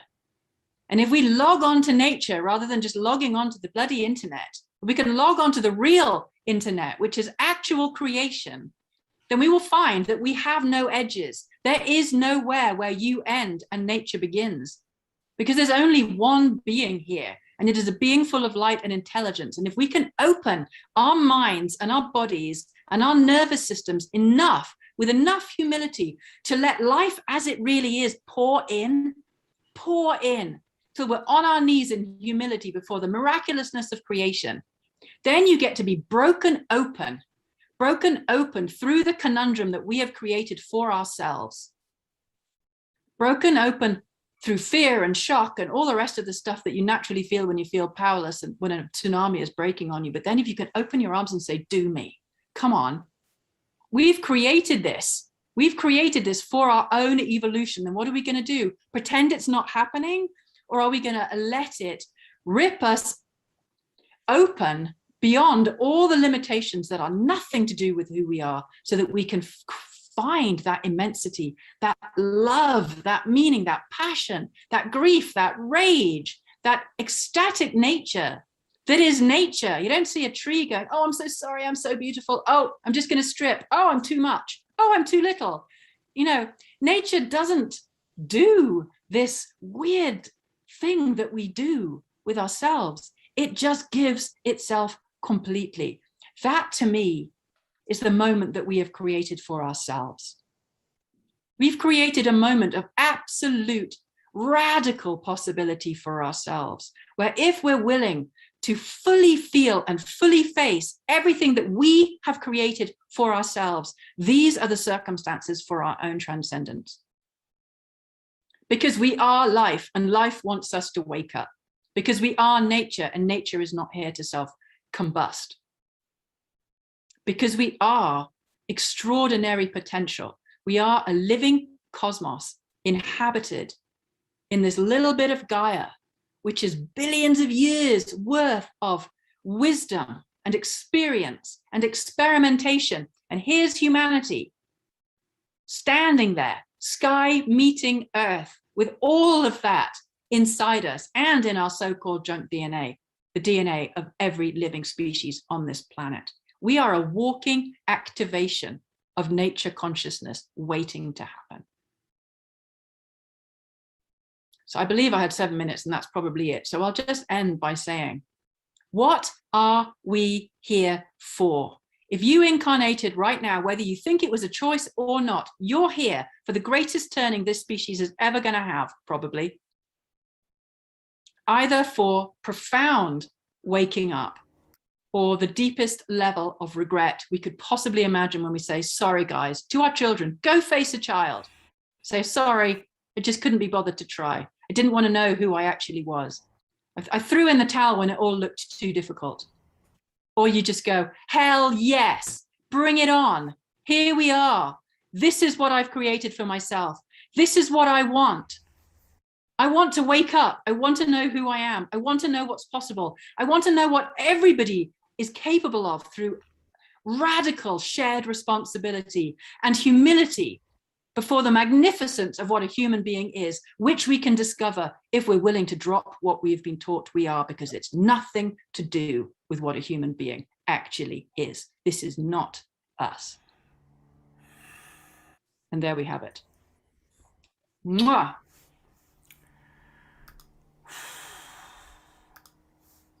Boom. Just Claire expresses herself with such incredible passion. And isn't that like listening to, I'm going to use the word God, talking to us? I mean, it's such a clear expression of wisdom and passionate understanding. Yeah, obviously, I'm a big fan of Brooke Medicine Eagle, and I'm a big fan of Claire Dubois. And what an honor to hear from both of them tonight. And John Quigley, actually, everybody. All right. If you want to support Claire, her organization is Tree Sisters. I donate, to be honest, $125 every month to Tree Sisters. They do phenomenal work. It's really powerful. And so it's simple. Just go to treesisters.org, learn about what they're doing, and support. That is how we can support Claire Dubois and her wonderful work. I knew it was going to be tough to follow Brooke and to follow Claire, but fortunately we have Tatiana Speed with us. And Tatiana is not only a beautiful musical artist, but she creates beautiful videos. She'll record one of her songs, and then she'll find images to go along with it. And so, Tatiana, thank you for being with us. Please tell us about the Earth music video that we're about to see. Sure. First of all, like, whoa, I feel like I just got blasted in my seat by that. That was unbelievable. Yeah. You know, both you, Brooke, and that speech, I mean, there's nothing, that was everything. Everything was there. Literally everything. So yeah, maybe this song can just speak to this moment, to what we've just heard. The song is called Earth Family, and the first line is, "Today we come together with a new vision for humanity." And I feel like that vision has just been shared so beautifully, eloquently, heartfully, and this video can just support what has already been spoken. So thank you, Scott. Oh, thank you. I'm so glad we have it to show. Thank you.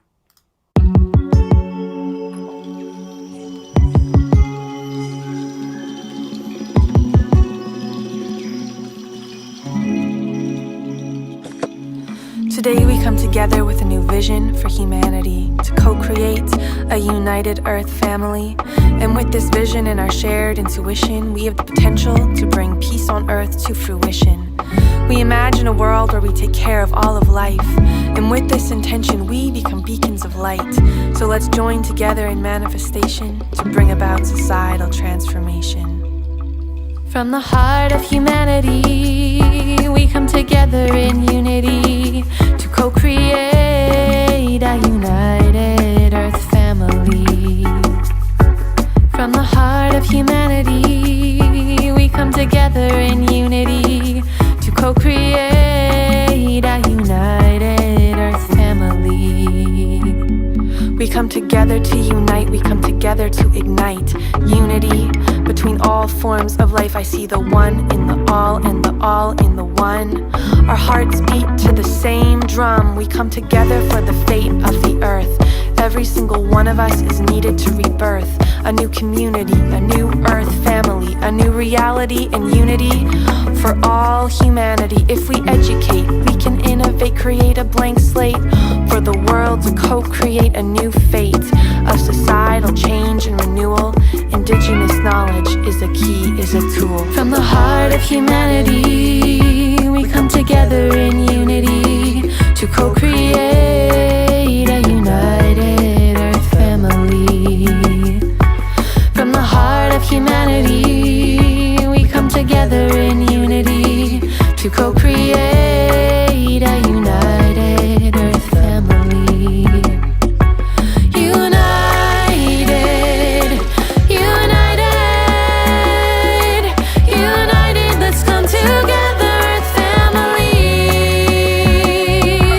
United, united, united, let's come together, earth family.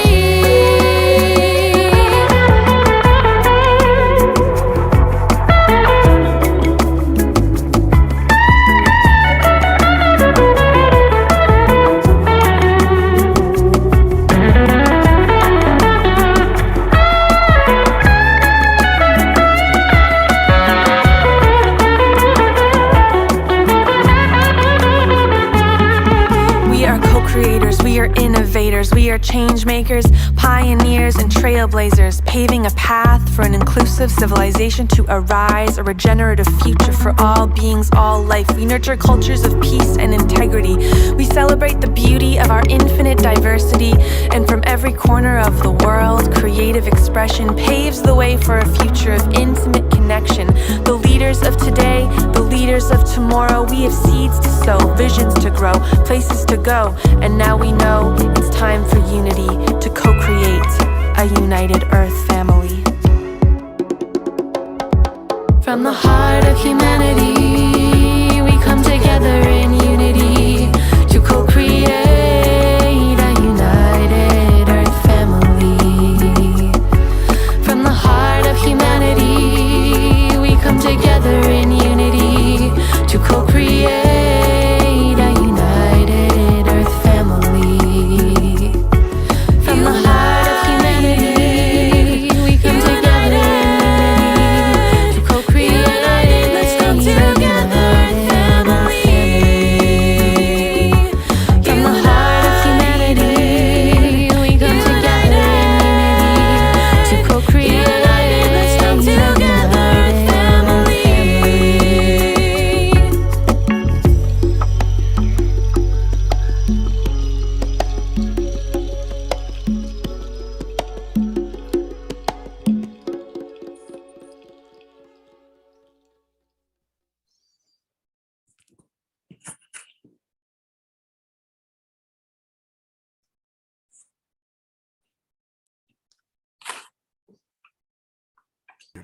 Thank I'm going to you. bring Brooke on because I can see her.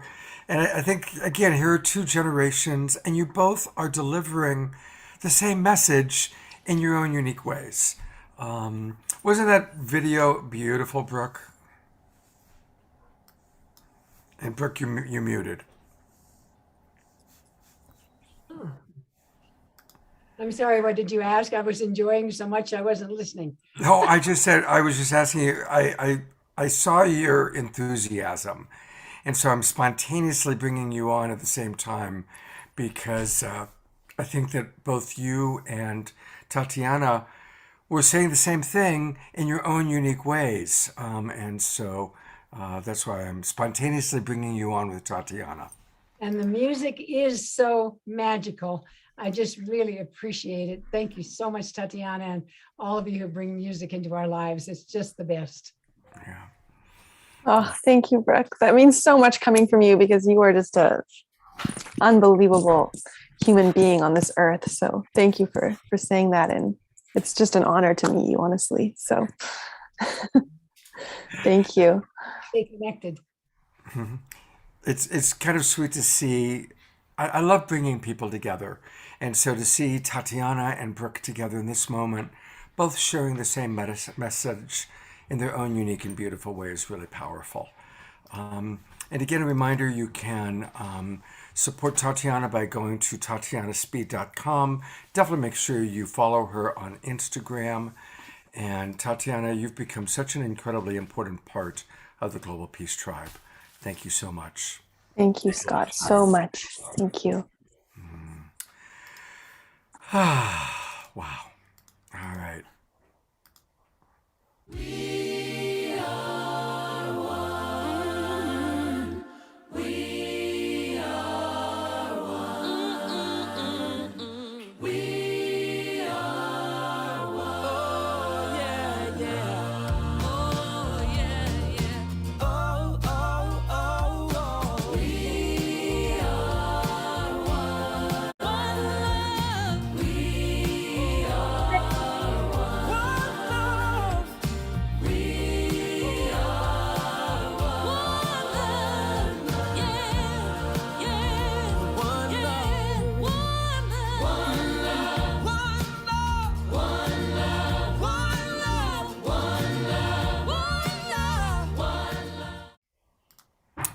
Big thanks to Jay and Jan who created that video and chose that song. And it's a powerful song, and I thought it was just so perfect for tonight and what we're doing.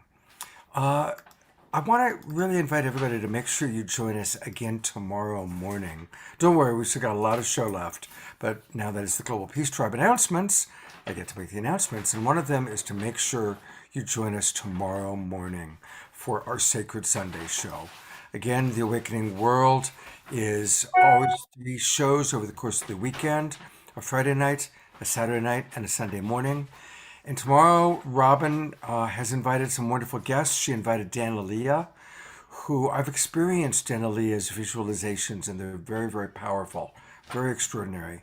And Ana Maria Vasquez, I saw her on a World Unity Week show, invited her to join us. She's just written a book that's very relevant. And then this wonderful man, Zaya Loudon. Very impressed with who he is. And he's a beautiful, beautiful speaker. So we've got a wonderful show tomorrow morning, 10 o'clock Pacific time, 1 o'clock Eastern. Please make sure that you join us. And again, a reminder that our after show is going to be very unique tonight. We are going to have some music. We are going to have that, but we also have a beautiful poetry reading. But really the main focus of the after show is going to be this script reading of Getting Back to Jane, an environmental screenplay. So definitely make sure you stick around for that. I also want to invite you to support the Global Peace Tribe, and there's a couple of ways you can do it. There's a really, really quick and easy way to do it, which is for anybody who shops through Amazon. Please join the Amazon Smile program and choose Unify the World as the organization that you're sponsoring. And actually, when you're doing that, you're supporting us, the Global Peace Tribe, and it adds up. We get I think it's a half a cent for every dollar spent, and a lot of us, I know I'm constantly ordering from Amazon. My roommate who just walked into the kitchen calls it the magic deck. All of a sudden, just boxes keep showing up on the magic deck. And now 1/200th of the money spent on Amazon is coming back to Global Peace Tribe. So please join the Amazon Smile program. I also want to encourage you to support us. And thank you for those of you who registered and created a donation when you registered. I really appreciate that. Thank you, thank you, thank you. And if you feel like you're really enjoying what we're doing and you want to see it continue, your donation is really helpful. And you can join, or you can support us by going to supportgpt.com. Supportgpt.com, or take your trusty phone, put it on camera, and then just take the camera towards the Q code, and the way to donate will pop up, and then you can just use your phone and donate right now.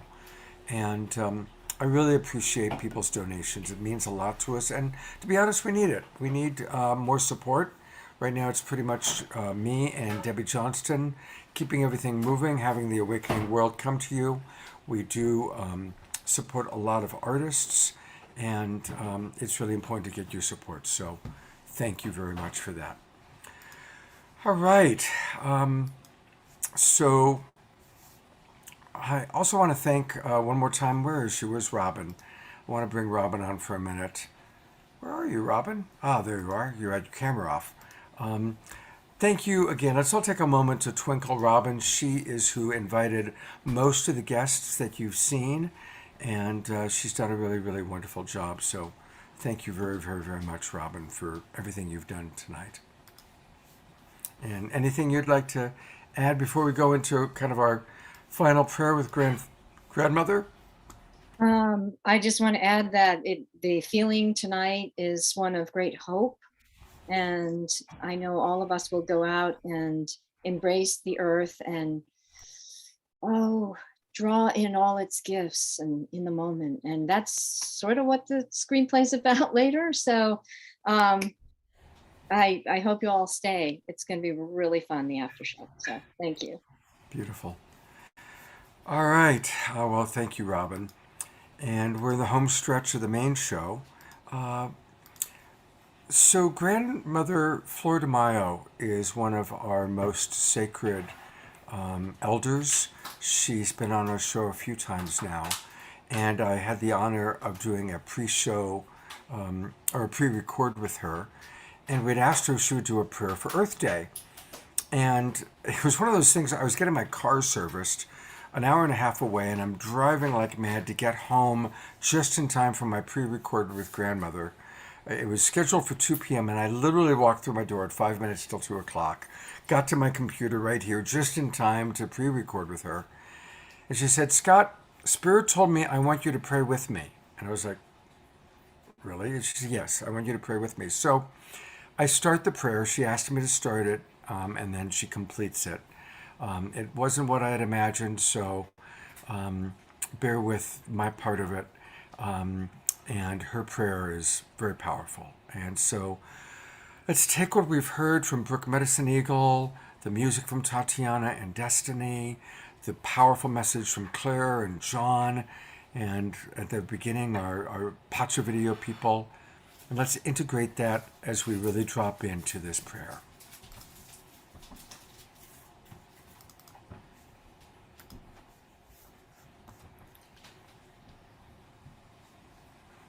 Taking some deep breaths together at our own pace. Bringing our attention inside into ourself.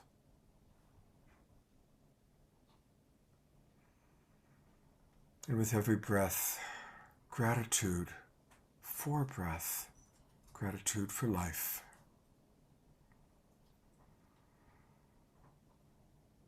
Bless us that we may become clear channels for Spirit to flow through.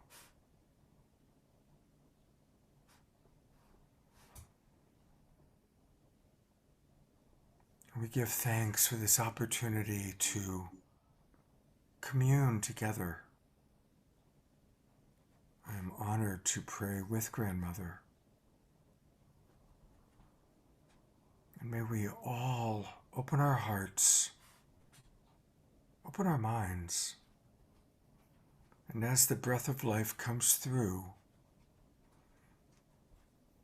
recommit to being clear vessels for the one eternal beloved, Holy Spirit, that which has 1,000 names, to flow through us and to live life as powerfully as it wants to through each of our unique vessels.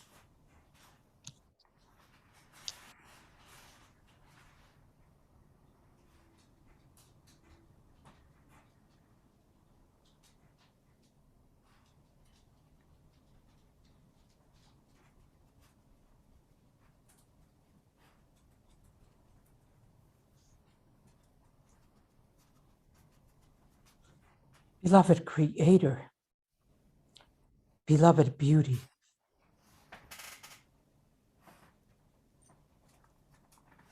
beloved light of this sacred moment. Mother, Father, creator of all things. We are here in a sacred circle, beloved beauty, honoring the spirit of our beloved mother. Our beloved mother, who is the creator of all. This beautiful, beautiful planet, beloved creator. We call the earth this beautiful, beautiful, moving, breathing earth, beloved beauty. For millennia's beloved creator, we have been walking on Mother Earth, enjoying all of the goods that she has given us for food, for medicine,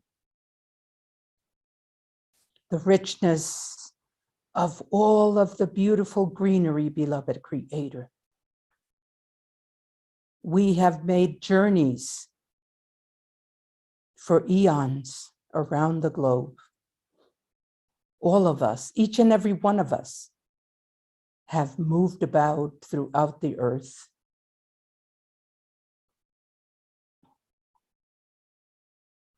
In the midst and in the joy of all that lives on the earth, beloved creator. All of the animals, the big, big animals, beloved creator, that live on the earth, till the little teeny, teeny, weeny ones. All of those that crawl, all of those that fly, all of those that live on the trees, beloved beauty. You have brought us together to be a family, to help each and each other. But you had also given us the wisdom to know the good and to know the indifferent. You've given us the heart for us to guide ourselves so that we take everything into consideration, that all of life, no matter how big, no matter how small, we are here because of our beloved Mother Earth. It is a day in which we recognize that the earth needs to be honored.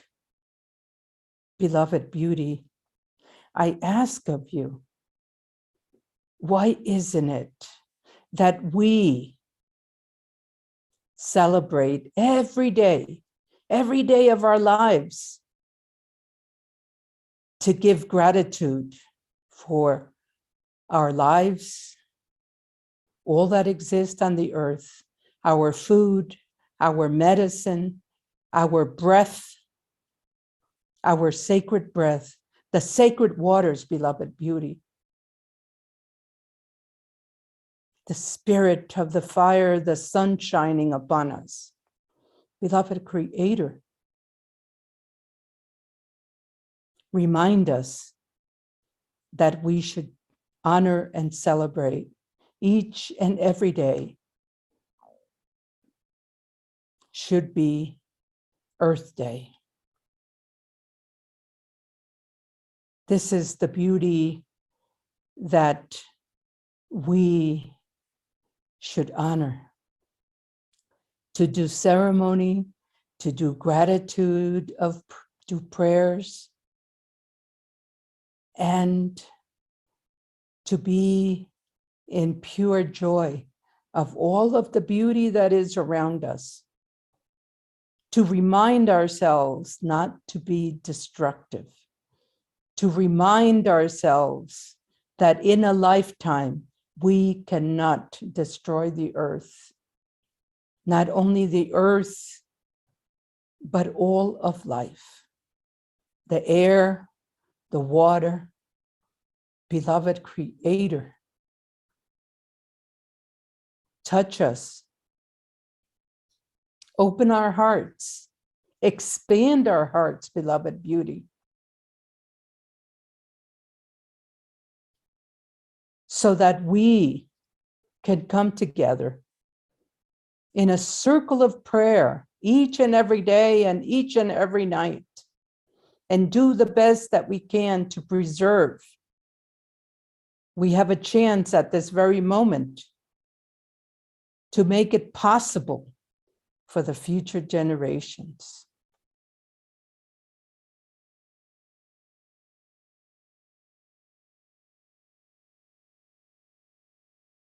I'm sending prayers.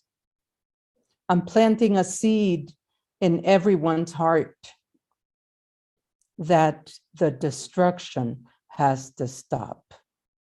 The neglect has to stop. The abuse has to stop. Because if we do not stop, we do not have a future. It's imperative at this very, very moment that we make a conscious decision of doing the right thing for all of life, all that breathes, all that is nurtured by the water, and all that grows by the light of the sun. Beloved Creator, on this sacred day, I call upon each and every one, brothers and sisters of the Four Direction, to come together, to hold hands with your family, your children, your friends, your lovers, your husband, your wives, your neighbors, your community, your town, your country, beloved Creator. Let us all come together, put our prayers together for the good of life. Beloved beauty, on this sacred day, let us make a commitment. Let us make a sacred vow that we will protect and honor all of life on this earth. We are all a family. Beloved Creator, let it be so. In the name of the spirit of all of our ancestors, in the name of all of our ancestors, of all of the sacred lands around the earth, all of the waters, beloved beauty, all of the forests, in the name of the four sacred elements of life, the air, the water, the fire, beloved Creator, on this sacred day, the earth, beloved beauty.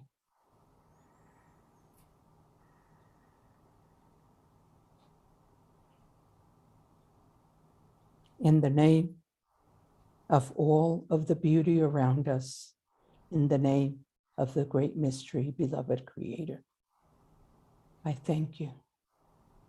And I thank each and every one of you for being here at this sacred, sacred moment. Much love and light to each and every one of you. Thank you.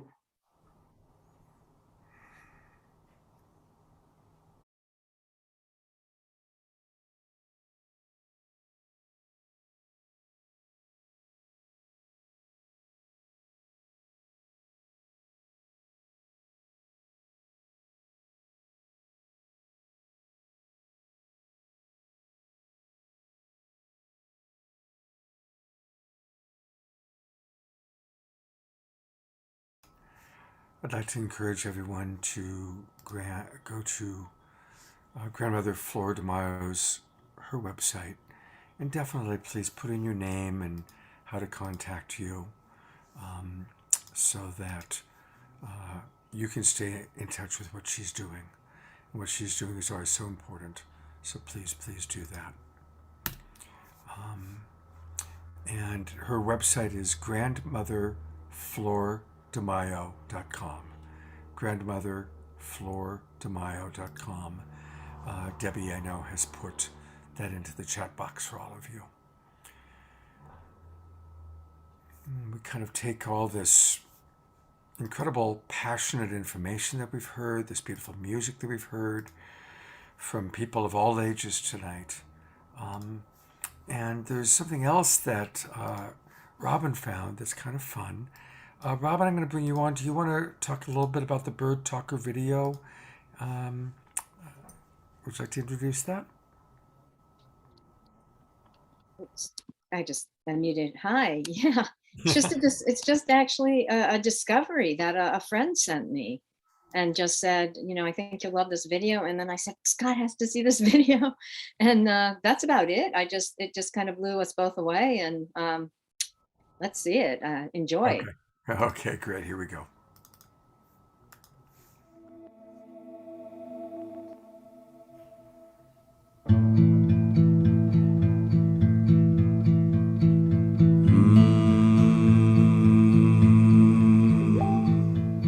I've played the teacher, the preacher, guru, maintaining posture, separating me and you, as if the thoughts of God were mine and mine to speak.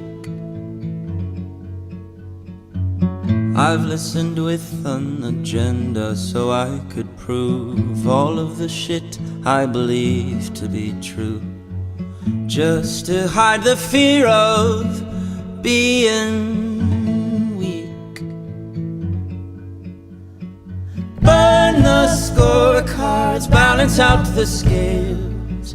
We are one when distracted by our different sails. Underneath what's detectable with eyes, every particle's vibrating with the same light.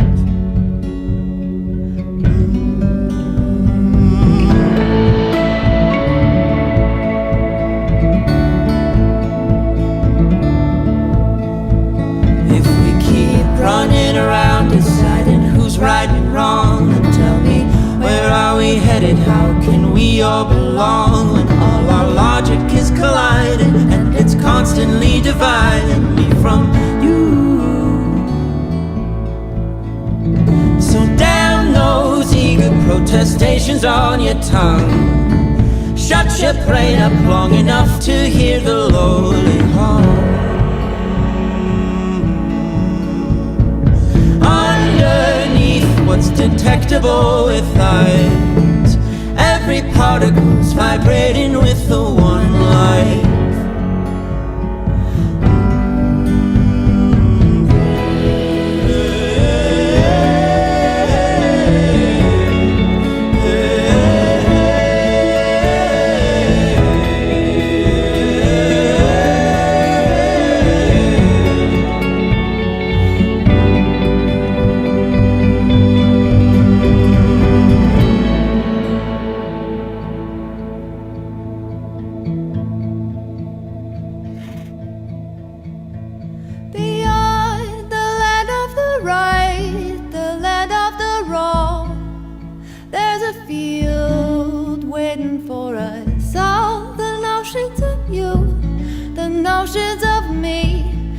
Finally agree, don't mean a thing. Burn the scorecards, balance out the scales.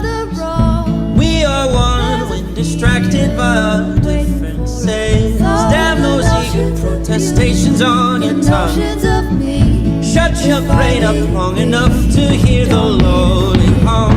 Underneath what's detectable with eyes, every particle's vibrating with the one love.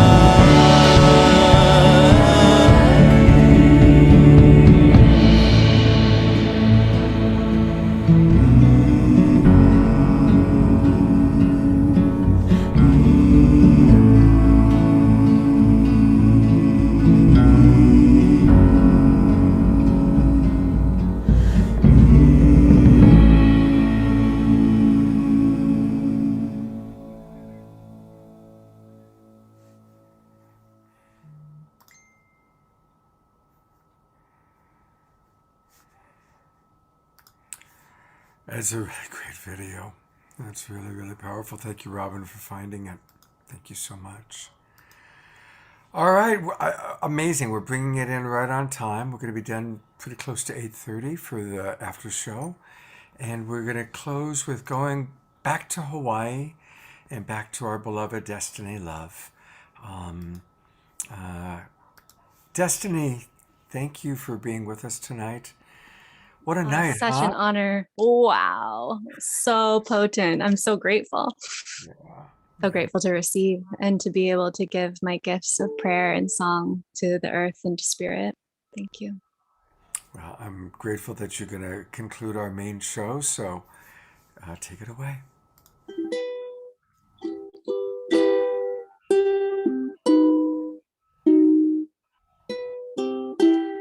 Even mountains can be moved. Even oceans can be soothed. Even the hardest stone can be grooved. Listen, listen to the wind.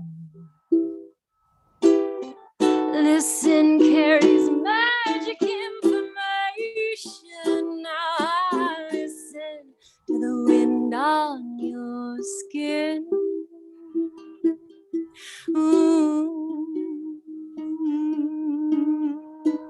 Let's go to the mountain. Let's go to the sea. Let's go move them boulders between you and me.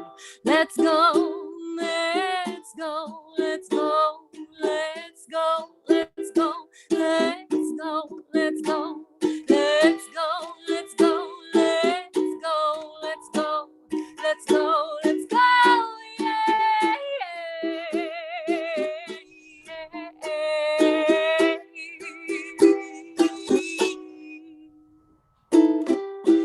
Even mountains can be moved. Even oceans can be soothed. Even the hardest stone can be grooved. Listen, listen to the wind. Oh, listen, carries magic information. Now listen to the wind on your skin. La la la la la la la la la la la. Love's everywhere. La la la la la la la la la la la. Love's right here, right now, right here, right now. Yeah. Right here, right now. Even mountains can be moved. Even oceans can be soothed. Even the hardest stone can be grooved. Listen, listen to the wind. Listen, carries magic information. Oh, listen to the wind on your skin.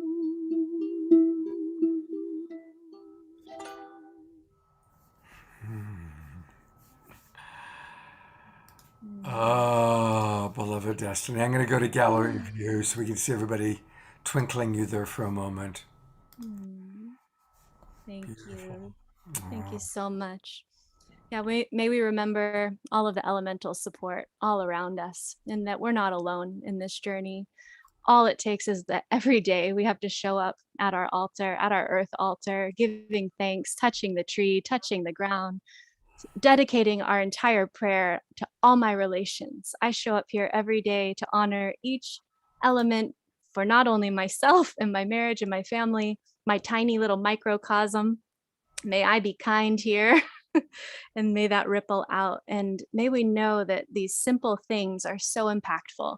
Showing up, connecting with the earth in your environment, and praying that you're in a good way, that all of your actions are in a good way. And the ones that aren't, change them because it's time. Thank you so much. Thank you, Destiny. Thank you so much for who you are and how you're showing up in our world, and for being such a beautiful inspiration. And one more time, just a reminder, everybody, to go to her link tree. It's linktr.ee/Destiny Love Music.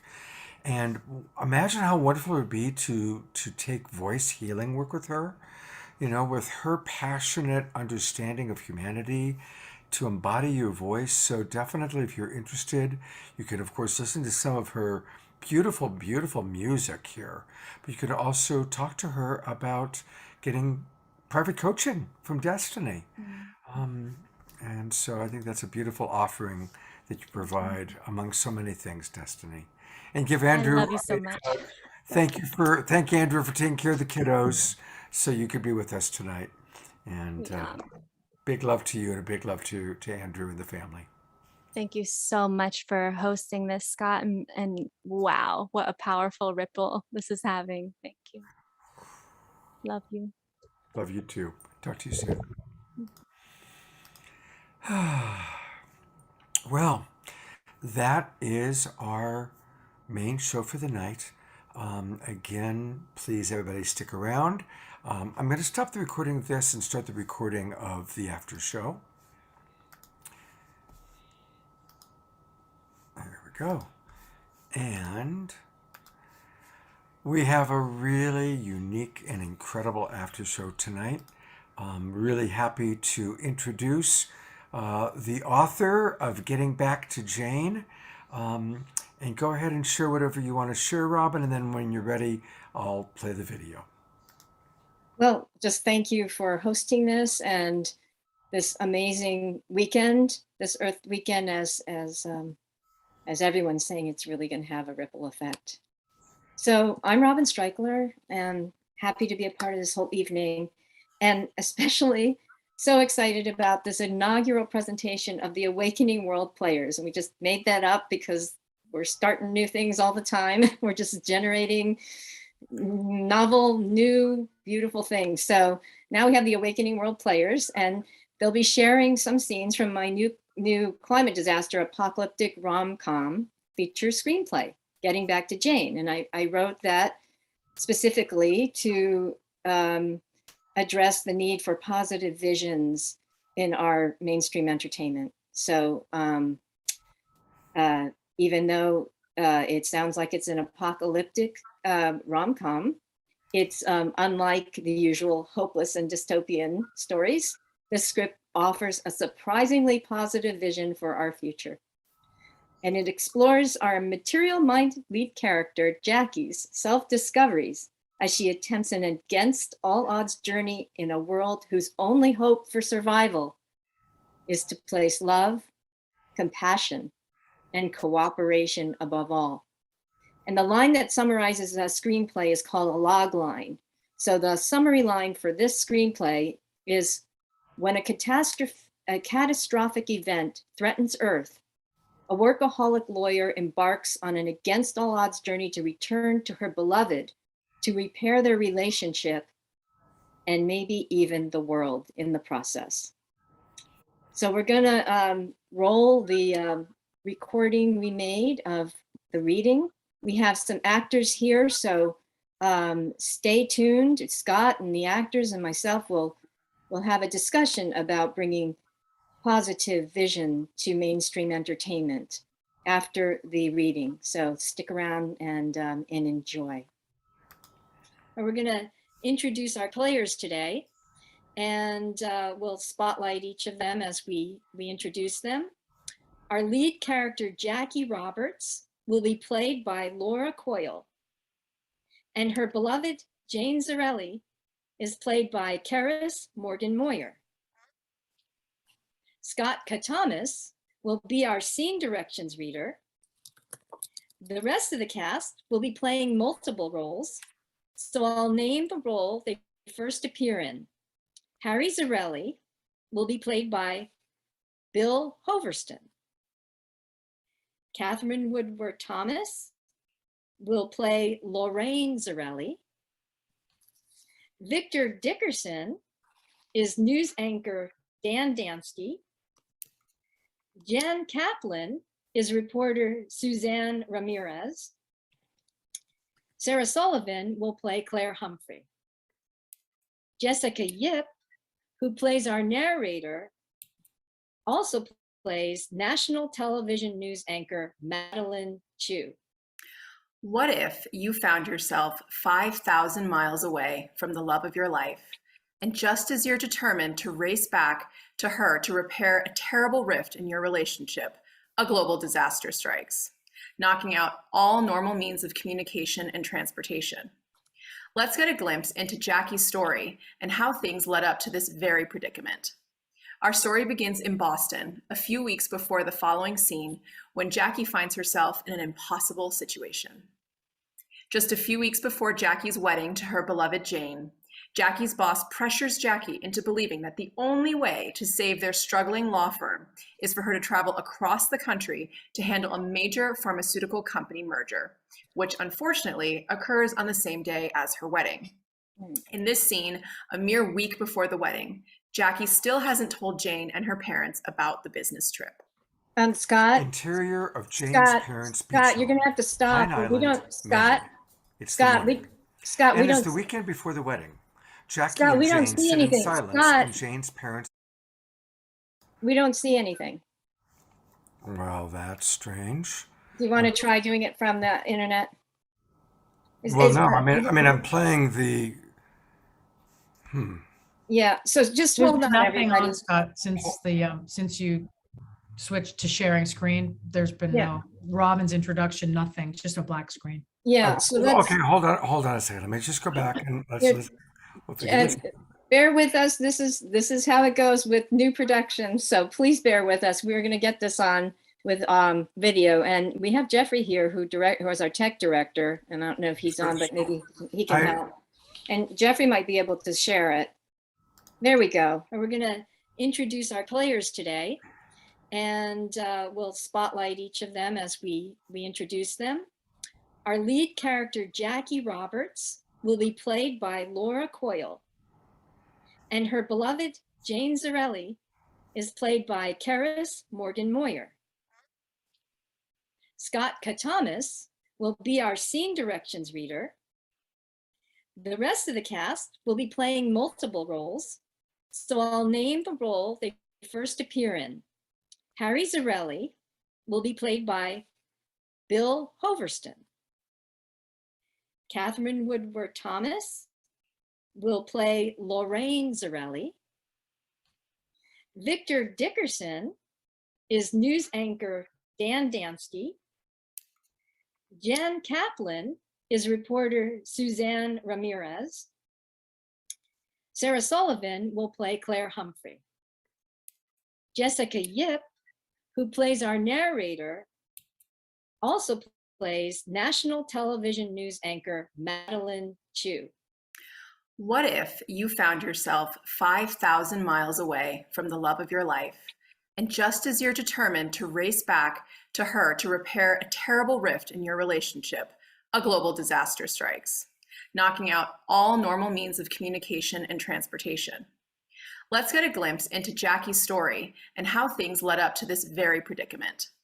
Our story begins in Boston, a few weeks before the following scene, when Jackie finds herself in an impossible situation. Just a few weeks before Jackie's wedding to her beloved Jane, Jackie's boss pressures Jackie into believing that the only way to save their struggling law firm is for her to travel across the country to handle a major pharmaceutical company merger, which unfortunately occurs on the same day as her wedding. In this scene, a mere week before the wedding, Jackie still hasn't told Jane and her parents about the business trip. Interior of Jane's parents' beach home, Pine Island, Maine. It's the morning. And it's the weekend before the wedding. Jackie and Jane sit in silence in Jane's parents' beach house in the family room with Jane's father, Harry Zarelli. He built a comfortable life with the practicality of an immigrant's son. Lorraine, who's Jane's mother, and Jane are assembling mesh and ribbon-wrapped party favors. Meanwhile, a distracted Jackie helps a little. The Morning Every Morning show is on the television. In the background, on one of those old-fashioned wood console TV sets. Coming up next, Forrest Tinkerton with more on the global storm watch and ever worsening extreme weather. Jackie, what do you make of this weather stuff? Honestly, I haven't been paying much attention. There's been a lot going on at work lately. In fact, funny thing. They say it's getting worse every day. They're predicting more major worldwide weather catastrophes. Oh, there's always some doom and gloom scenario. Remember the big Y2K scare? Nothing happened.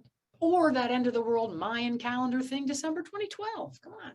Oh, I heard that the Mayan calendar thing wasn't really about the actual end of the world. It was more about the end of the old, outdated, hostile, destructive, and greedy aspects of human society and the beginning of a new, more peaceful and harmonious world.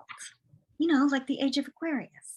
Well, honey, whatever was supposed to happen, my point is, all we hear about are more horrible conflicts and problems every day. Well, see, that might all be part of the change process.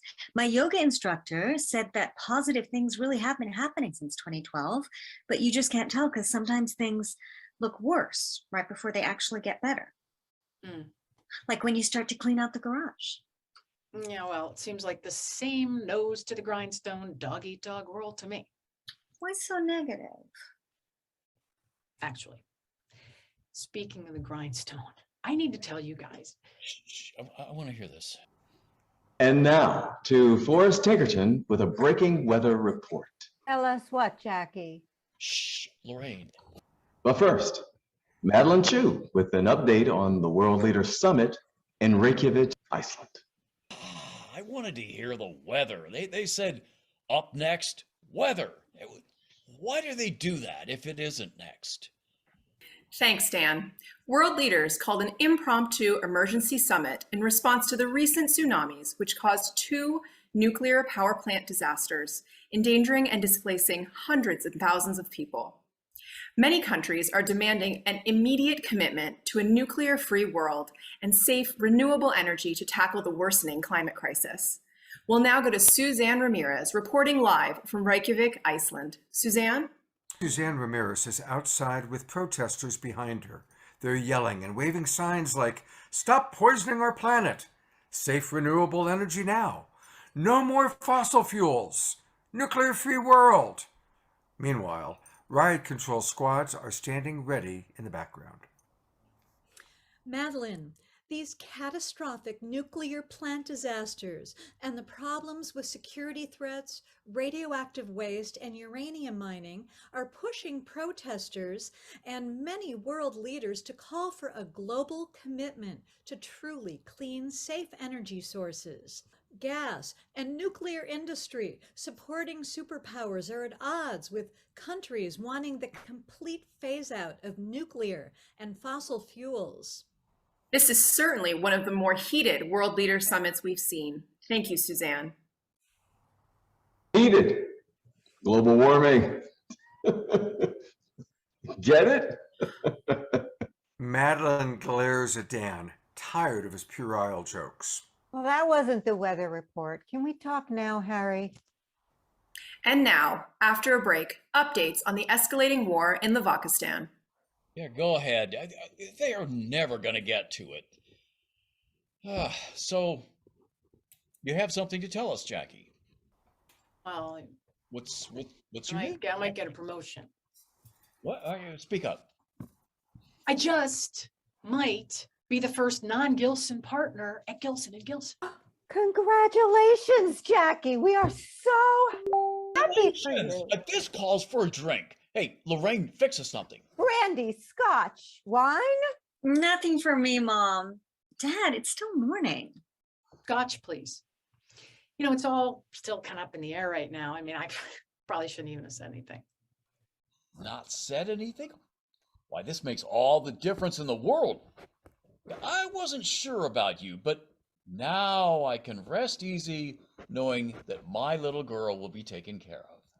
Lorraine rushes over and gives Jackie and Harry their drinks. Dad, I'm a grown woman with my own career. I swear, he's stuck in the 50s. Always be my little girl, Janie. Where was I? Oh, yeah, congratulations are in order. You know, I think a man should be rewarded for his hard work. Dad? I mean, man, in the mankind sense of the word. Person. Any person, okay, should be rewarded for their hard work. Well, this gives me a lot more confidence in you. Lorraine, let's invite some more guests to the wedding. I'm feeling generous. No, not now, Lorraine. Sit down. I want to hear all of Jackie's news. Now, where was I? Oh, yeah, just the other day, I was telling Janie that marrying you wasn't worth giving up her European chamber tour for. Dad, I was going to tell her that. I thought that you said you didn't know the audition results yet. Anyway, isn't the tour this summer? They moved up the tour date, and with the wedding, I'd miss mandatory rehearsals. But it's okay, really. I'm happy with my decision. That was your dream tour. You didn't need to give it up. You should have discussed this with me. I mean, it's actually not too late to postpone the wedding if we really need. Yeah, that's a good one. Hey, after Lorraine finishes with the new invites, we'll have over 200 guests. It is too late, Jackie. I know you try to convince me to do it. You're always sweet and thinking of me. Listen, nothing in the world can take the place of making this the perfect wedding for us. Jane, honey, we really need to talk about this and walk on the beach. Okay, sure. Hey, kids, let me grab my jacket and I'll show you where some really interesting jellyfish washed up on the beach. For goodness sake, Harry, let them go. They want to talk. But how many times do you get to see a strange-looking jellyfish? Harry, maybe they just want some time to themselves. Daytime. The main beach is complete with romantic rocky nooks and hideaways. Jackie drives a quad dirt bike down the beach. Jane sits behind her. In a fun spin, Jackie pulls to a stop. They dismount, laughing, and walk arm in arm by the ocean. Jackie throws stones into the waves. What is it, honey? You seem a little distant. I'm sorry I told my folks about my decision about the tour before I told you. I wish you told me. I mean, we could have worked it out. That tour was so important to you. And look, it's not just that. I got a lot going on. Are you worried about the added responsibilities of your promotion? You don't have to take it, you know? I don't want a grouchy, stressed out spouse like Dad was with Mom because of his high pressure job. We're both working. Whatever happens, we'll be fine. Jackie pulls Jane to her and gives her a kiss. How did I get so lucky? Come here. I want to show you something.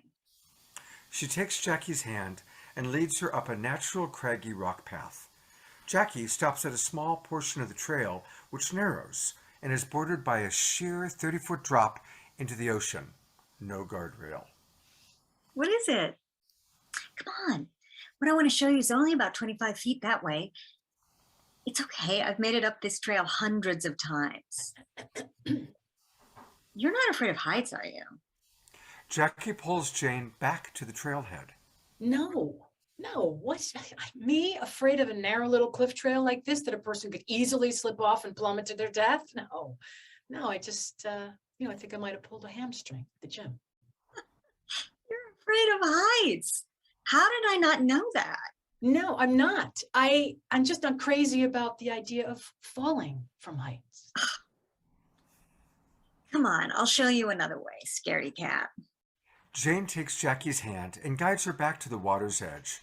She hugs Jackie from behind and points up at the cliff rock. Okay, you see that little cave? There, just to the right. That's where I was going to take you and share my secret hideaway with you. You're the only one I've ever told about it. Sometimes, you know, my folks would argue when I was a kid, no surprise. Well, that's why I think I learned to play the cello so well.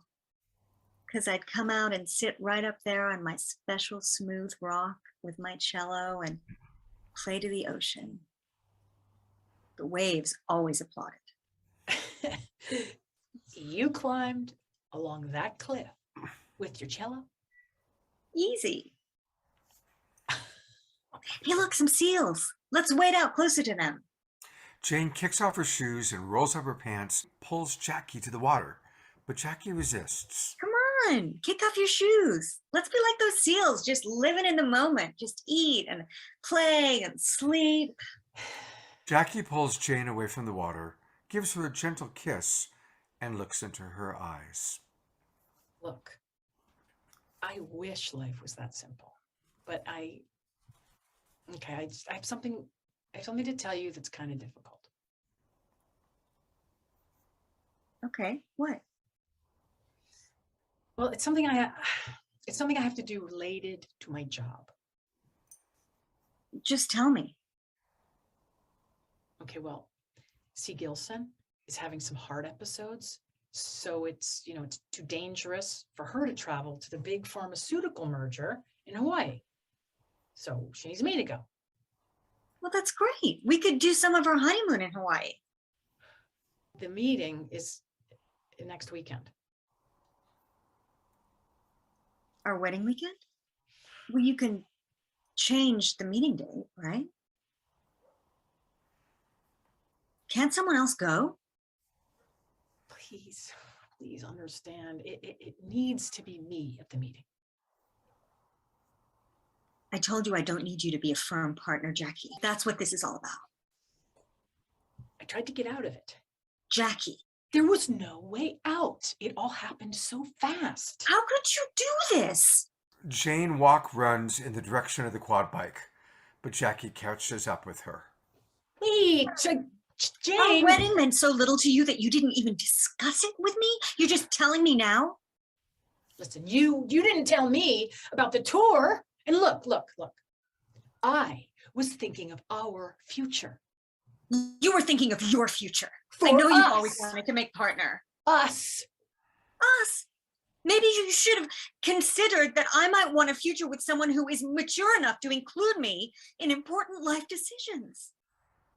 That's what being an us means. The guests, our families, my parents, all the arrangements. Wait, you don't understand, Jane. Oh, I understand. All right. And to think I gave up my tour. The wind suddenly begins to pick up. And I bet Gilson's cute assistant Claire is going along, huh? Oh. No, she is not. It's just Dawn. Jane, please, we can work this out. You're really going to do this? Jane turns and walks away. At least I'm glad I found out what type of person you really are before we got married. Jackie reaches for Jane's arm. She wrenches it away. Crying, she gets on the bike and gives Jackie a one last chance look. Jackie opens her mouth, but finds no words to fix this train wreck. Jane guns the bike's engine and rides away. Wait, don't leave me in the middle of nowhere, Jane. Wait! Jane Just is let me already out of explain. earshot. Jackie just shouting to the wind. Please, Jane, the whole firm's future was at stake. I was under tremendous pressure. I couldn't lose my job just as we were getting married. Please come back, please. She stops shouting, stands there, stunned and alone. I was doing it for us, for our future. And with that, a sudden downpour drenches her. In this next scene, depressed about losing Jane, Jackie is at the big Tenestra Pfizalton Pharmaceutical Company merger meeting in Honolulu and makes the decision to return to Jane at once to repair the relationship, especially after the one communication they had since the breakup ended in a disastrous misunderstanding. On top of that, Jackie discovers that her boss had been manipulating her and lying to her the whole time, and that she really didn't have to take the trip to save her job or the firm after all. She furiously packs to leave as her associates Claire and Dawn pound on the hotel door. Interior of the hallway of Jackie's hotel door. Dawn and Claire are knocking on the door. The hallway, meanwhile, is packed with panicked hotel patrons racing to exit. Their clothes are hanging out of the luggage. Some are half-dressed or even in pajamas, robes, or swimsuits. Jackie, open up! It's Dawn and Claire! It's important! Go away. I'm not changing my mind. It's not about the work. It's an emergency. Oh, is Gilson having another heart attack? Does Mrs. Feiselton need a massage? Go away. Jackie, open the door! Jackie, fed up, finally opens the door. What? Dawn and Claire enter the room. What is it? I don't really want to talk to either of you. You both set me up. Oh, buddy, I didn't know about Mrs. Feiselton, about Gilson showing up, but look, that's not... Oh, well, I believe you because you're usually out of the loop. But Claire? Jackie, no. Gibson dragged me here at the last minute. Jackie is continuing to pack her clothes. Look, I don't know what you're up to, but I got to get going. Claire drags Jackie to the window. Look. Exterior of the hotel entrance seen from Jackie's room. Complete chaos. People are fleeing from the building, pushing to get into cars. Vehicles are driving haphazardly into a gridlock. Growing background sounds of distant civil defense and police sirens, honking, general commotion. What the hell? Jackie zaps on the television. The screen momentarily blinks. Then, a brief emergency broadcast system beep is heard over one of those old bullseye Indian head test patterns. Yep, they've been waiting to use this for a real emergency for decades.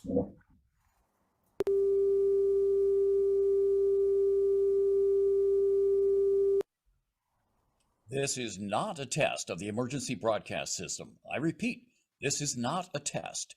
This is an actual emergency.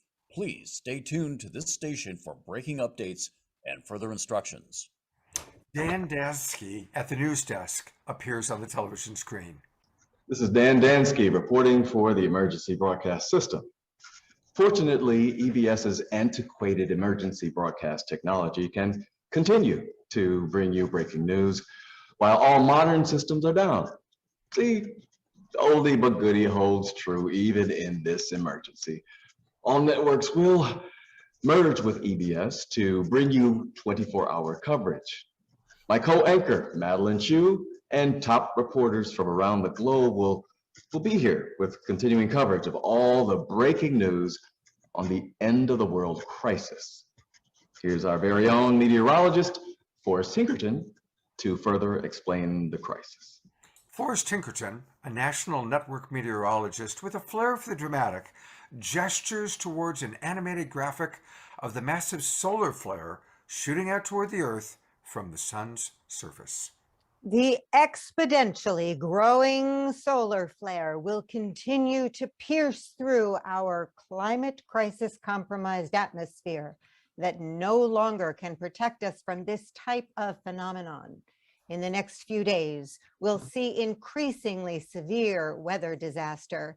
In exactly 97 hours and 0.1 seconds from now, the solar system will reach its peak, creating what's called a giant coronal mass ejection that will spew hot streams of magnetized solar plasma toward Earth, triggering simultaneous climate disaster feedback loops all over the world. It will not be survivable by humans. Video. Giant ice caps are collapsing into the ocean. Images of tsunamis destroying coastal cities, giant volcanic eruptions, terrifying hurricane-force winds. Back to the interior of Jackie's hotel room. A coronal what? What is going on? With no normal flights and most communications down, we won't go into the ups and downs of Jackie's crazy adventure from Honolulu to the Los Angeles International Airport, and a treacherous landing complicated by farm and zoo animals running loose on the runway. They were freed by activists hoping that some life forms might survive, even though humans are doomed. In this next scene, Jackie's injuries are being nursed by a kind-hearted flight attendant. Interior of Los Angeles International Airport. It's the early morning. The nose of the plane that smashed through the 3-story window now rests on the floor of the main terminal. Shattered glass, broken waiting area seats in its wake. The plane's passenger door is open, where we see Jackie lying on her back on the carpet near the nose of the plane.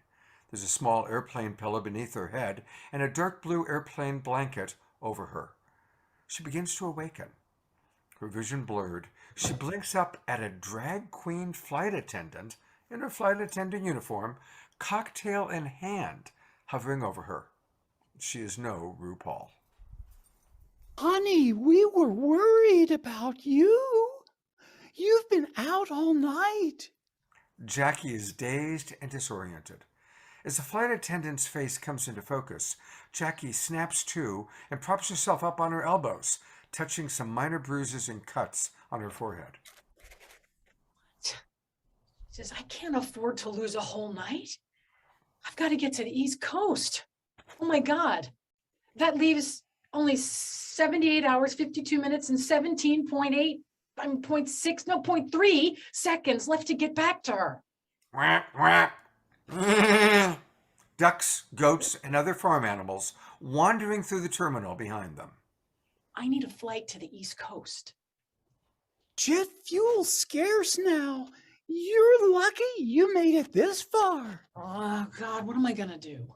What am I gonna do? You know, do you know if they saved the captain? Yeah, he's fine, sweetie. He came to and he's over in the lounge at the end of the world party. Oh, good. He's okay. With that, Jackie passes out again. Oh, tut, tut. Interior of the airport bar. It's still morning. The flight attendant enjoys another cocktail. She has Jackie propped up on a bar stool in an airport bar in front of a half-eaten plate of scrambled eggs, toast, and some orange juice. The dark blue airplane blanket still draping her shoulders.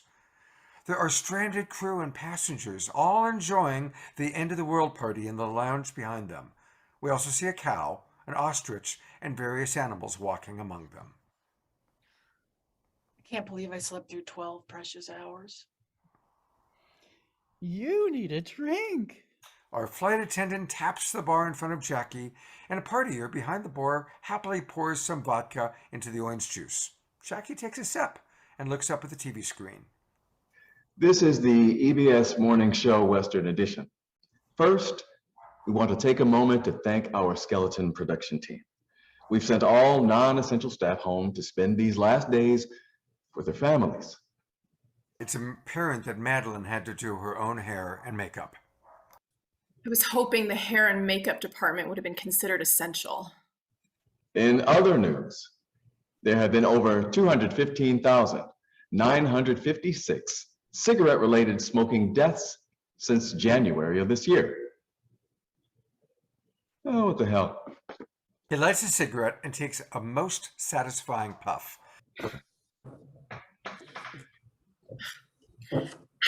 We have breaking news. Some of our favorite rock stars mobilized quickly to lend their support by creating what they call End Aid and Hands Across the World. EBS entertainment correspondent Cheryl Wilkinson reports. Interior of a recording studio, daytime. In the background, 30 or so 70s and 80s rock stars are assembled with headphones on, singing, "I'd Like to Teach the World to Sing." Cheryl Wilkinson interviews an 80s female rock star as the singing continues in the background. Hi, Madeline. I'm here with a group of 70s and 80s rock stars who are reviving the classic 70s song I'd like to teach the world to sing to promote their cause. Yeah, we couldn't think of a better song to say what we are trying to say long before greed and selfishness compromised our precious atmosphere so much that it could no longer protect us from this type of solar flare. Sadly, our generation caused a lot of the harm. Now our goal is to mobilize as many volunteers as possible to help our End Aid and Hands Across the World mission to make sure that no one in the world is left hungry or without a hand to hold at the end. And you'll be live at the site of the original 1969 Woodstock concert to play music for all of those who want to gather and hold hands for the last day. Yeah, so please join us if you can, if you need a place to be.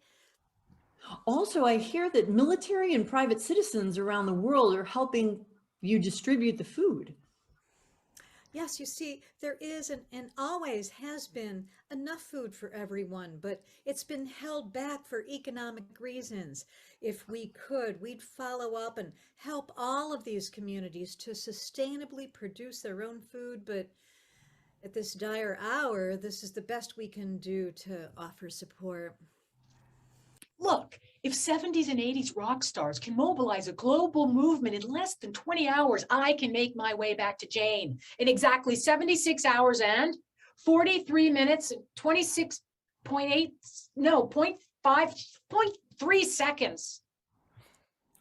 She spots airport refugees exiting the terminal, luggage and children in tow. Ominous clouds can be seen through the terminal windows.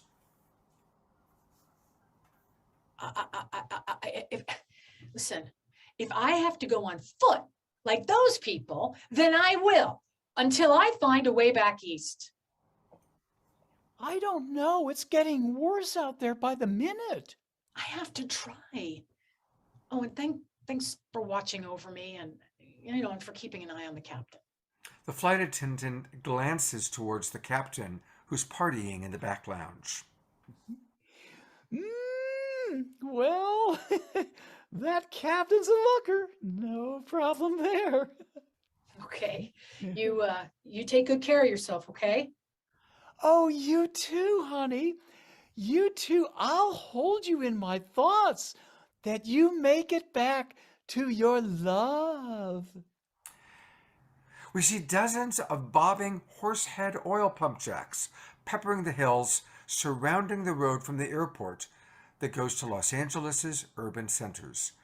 Jackie and the motley group of airport refugees trod their way north through this corridor, heading up La Cienega Boulevard. Dark clouds overhead. The wind picks up so much that each person has to lean forward at an almost 45-degree angle just to keep walking. Parents are holding on tightly to the children's hands.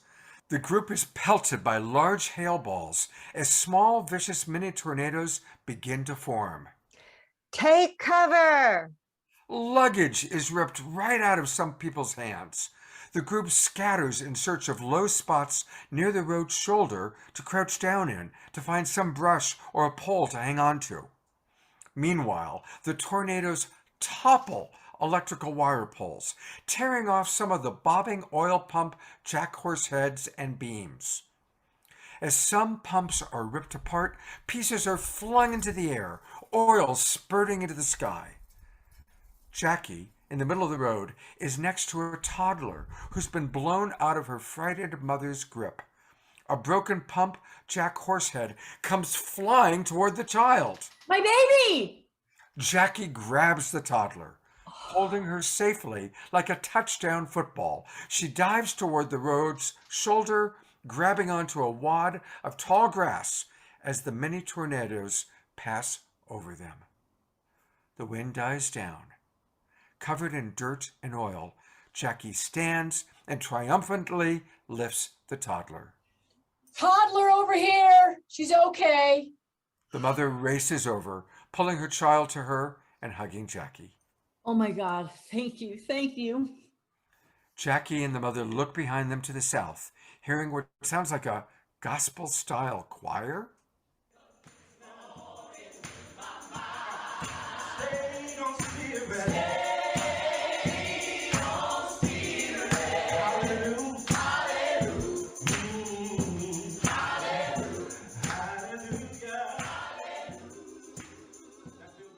As the music comes closer, a full-size bus with big airy windows and a medium-sized cargo truck become visible.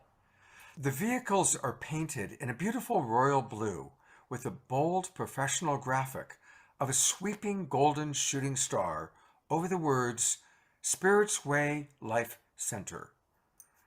The vehicles stop as congregants hop out of the bus to lovingly help load refugees.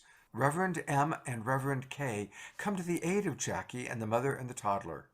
Reverend M is a charismatic leader of this spiritual center. Hi, I'm Reverend M, but everyone calls me Rev M. And this is Reverend K. Come with us. We're here to help you.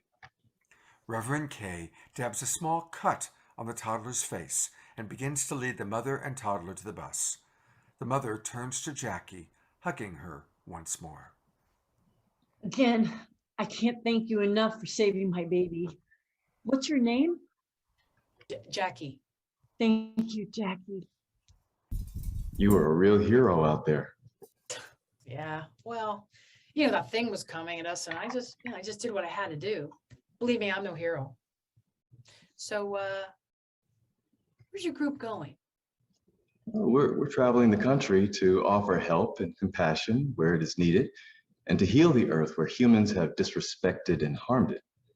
Along the way, we're stopping at sacred earth sites to realign the universal energies. You can really do that? I mean, like that's a thing? Oh, So where are these sites? well, like Sedona. I heard about the energy vortexes there. But we're ultimately making our way to the powerful energy vortex at the Great Serpent Mound in Ohio. The Bible blamed the snake for getting us into all this darkness. But I think the snake's only been a scapegoat for our own dark nature. Anyway, seems fitting for us to return to make things right by healing our relationship with the serpent and all of nature. To Ohio? I mean, that's great. I'm trying to get to the East Coast. So, can I ride with you guys to Ohio? Sure. We welcome you. They mosey toward the bus as the wind begins to pick up again. Well, let's get going. Come on. You're my best chance. Only thing, Reverend M. Oh, please. Rev M is fine. Rev M. I thought that there wasn't enough fuel left to get that far. Oh, well. See, these are hybrid, clean-burning, tomato juice-powered vehicles. In a pinch, marinara sauce will do. If it's too toxic to eat, then we feel you shouldn't use it for fuel. And with the solar panels for additional electricity, we're all set. The wind begins to pick up again as they talk. All the others have boarded the buses. Where did you get this technology? At Spirit's Way Life Center, we encourage our members to allow their divinely inspired creativity to flow through them and stretch beyond the limitations of the seemingly impossible. So I'm proud to say that these hybrid, clean-burning, tomato juice-powered vehicles were recently invented by our very own Eco Ministry, which is one of our congregation's many Better World ministries. They were prototype testing them on our bus and truck before releasing the technology as a healing offering to the world. I mean, that's amazing. I mean, it's too bad the world will never see it. Some congregants on the bus lean out the window, and they see several funnel clouds forming behind them. Congregant 1 and Congregant 2 cup their hands and yell out the window, gesturing wildly for Reverend M and Jackie to get on the bus. The wind is becoming much more forceful. Twisters forming! Rev M, climb aboard! Others join in, waving to the Reverend aboard. Reverend M calmly ushers Jackie onto the bus and then boards himself as the bus driver gives it some juice, pun intended, and peels off. Will Jackie make it back to Jane on time? Is there hope for planet Earth? What other twists of fate are in store for our characters? For more about this and how Jackie's crazy journey could help repair the world as she races to heal her relationship, please stay for our live panel discussion starting right now with the writer and cast. We'll be talking about bringing much needed positive transformational visions to mainstream entertainment. We also invite you to visit awakeningworldplayers.com to find more information about connecting with screenwriter Robin Stryckler and be a part of her journey to getting back to Jane onto movie screens. You'll also find more about our wonderful cast members and what they're up to on this page. That's awakeningworldplayers.com. We'll put that into the chat. Robin and the cast want to thank Scott Katamas and the Awakening World Show for hosting our reading tonight. And let's take a moment to acknowledge all of our Awakening World players for their performances. And now I'll turn it over to Scott to begin our discussion. Well, let's start by giving a big Awakening World twinkle to Robin for writing this beautiful, beautiful script that has so many. I'm going to go to gallery views so we can see everybody. And turn on your cameras, everybody. Twinkle, Robin. Good job, Robin. Good job.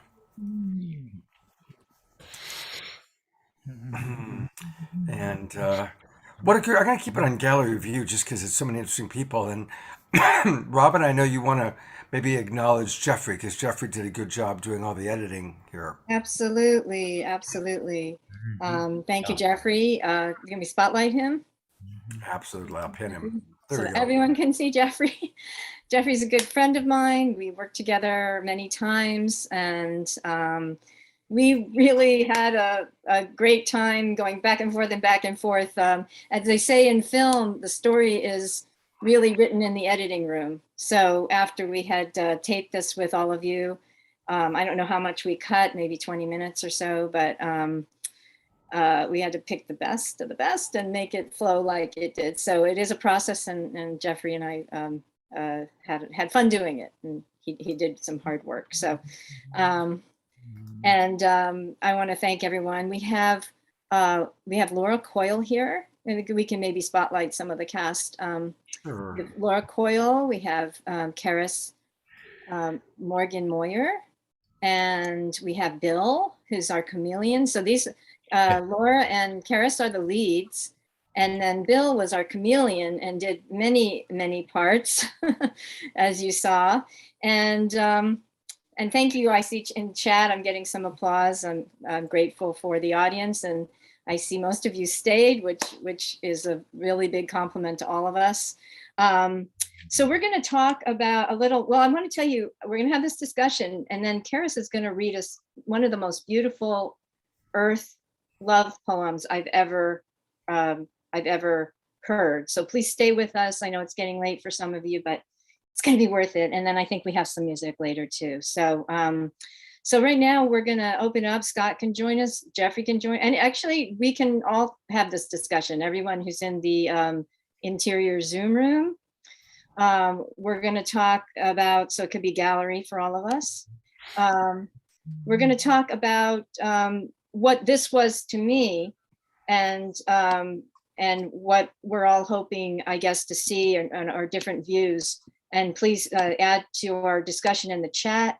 So originally my script was entitled Carpe Diem, but I think there was something else kind of like that. But so I changed the title, but it's a story about embracing the present and seeing, feeling, and experiencing the richness of every moment. And as we were talking tonight, we're also talking about experiencing the richness of our Earth in every moment, which it's there for us every moment, and we tend not to see it. And it was interesting last night, Dwayne Elgin and Kurt Johnson were talking about how media has to lead us, has to teach us, has to open our eyes to what's really happening in the world. Like the climate crisis, which is a crisis, is a third page story.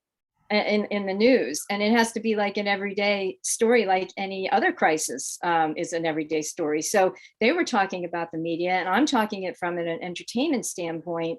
So mine's nonviolent, action-packed, no black and white, good and bad, evil kills, violently kills. I mean, good, evil, violently kills evil, and it doesn't have any explosions. Oh, it does. Yes, one thing blows up, but nobody's hurt.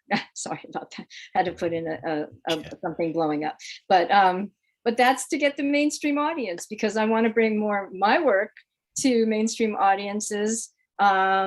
So I'm putting in components without, with a positive vision for the future. You have to see the whole thing when we finally get it made. But we want to bring a positive vision. It does bring a positive vision for the future. Ultimately in this script. That's not a spoiler. I think it's just a good thing. So well, I want to Robin, before you go on, people are wanting to know what happens. You can't leave it like that, since we're not going to be. So I would like for you to please take a moment to let people know what happened to the Earth, what happened to the bus full of spiritual people, what happened to the captain and the flight attendant, what happened to Jane and to her beloved. Inquiring minds want to know. Well, it's a big spoiler, but I'll tell you, it has something of a Shakespearean ending in terms of a Shakespearean happy ending. And there is a marriage at the end. So that's really all I'm going to tell you. And that there is a end of one Earth and a birth of what we're all trying to see. So that's all I'll say. But I think you want to see the film when it comes out someday to see how that happens, or keep in touch with us at awakeningworldplayers.com. There's a way to keep in touch with me, and send anybody interested in helping to move this production to a film, and stay in touch. And we may be doing a longer reading of the whole thing. So that's one good reason to stay in touch. And we have our bios of the cast members on this page. And they all have some links, and keep in touch with them as well. So now I want to open it up to, and that's awakeningworldplayers.com. We just invented that as well.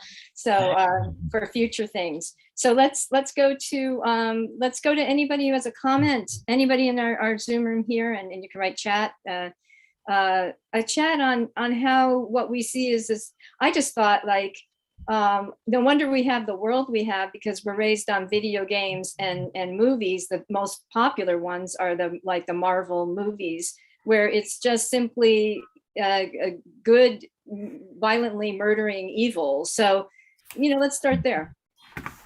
Talk amongst yourself. No, let's have some thoughts. Who would like to talk? You can raise your hand. You can just chime in. Okay, Tatiana. Yeah, I mean, I just want to say how incredible that was. It hooked me from beginning to end. It was just such incredible storytelling, and the script was so smart and touched me. And I love how love was at stake, and I immediately felt invested in the characters, and invested in them finding each other again. And the acting, I loved the acting, and I just think this is such a needed message for the world, and I'm just so glad that I got to be here to hear it. So thank you for creating this, and thank you to all the cast members for doing such an exquisite job. Cool. And Robin, I thought you wanted to have the poem read first. We're going to have the poem read. Well, we could go with the poem. You're all here. Let's listen to the beautiful poem, and we'll continue our discussion after. This is Karis Morgan Moyer, and she's we'll just spotlight her, and she'll read us one of the most beautiful love poems to Earth I've heard ever. Thanks for asking me to read this. It's a beautiful poem. I really have enjoyed spending time with it today. So can you hear me? Yes, we can. Okay.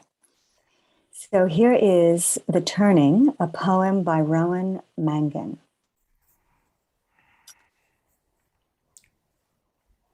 The Turning. 1.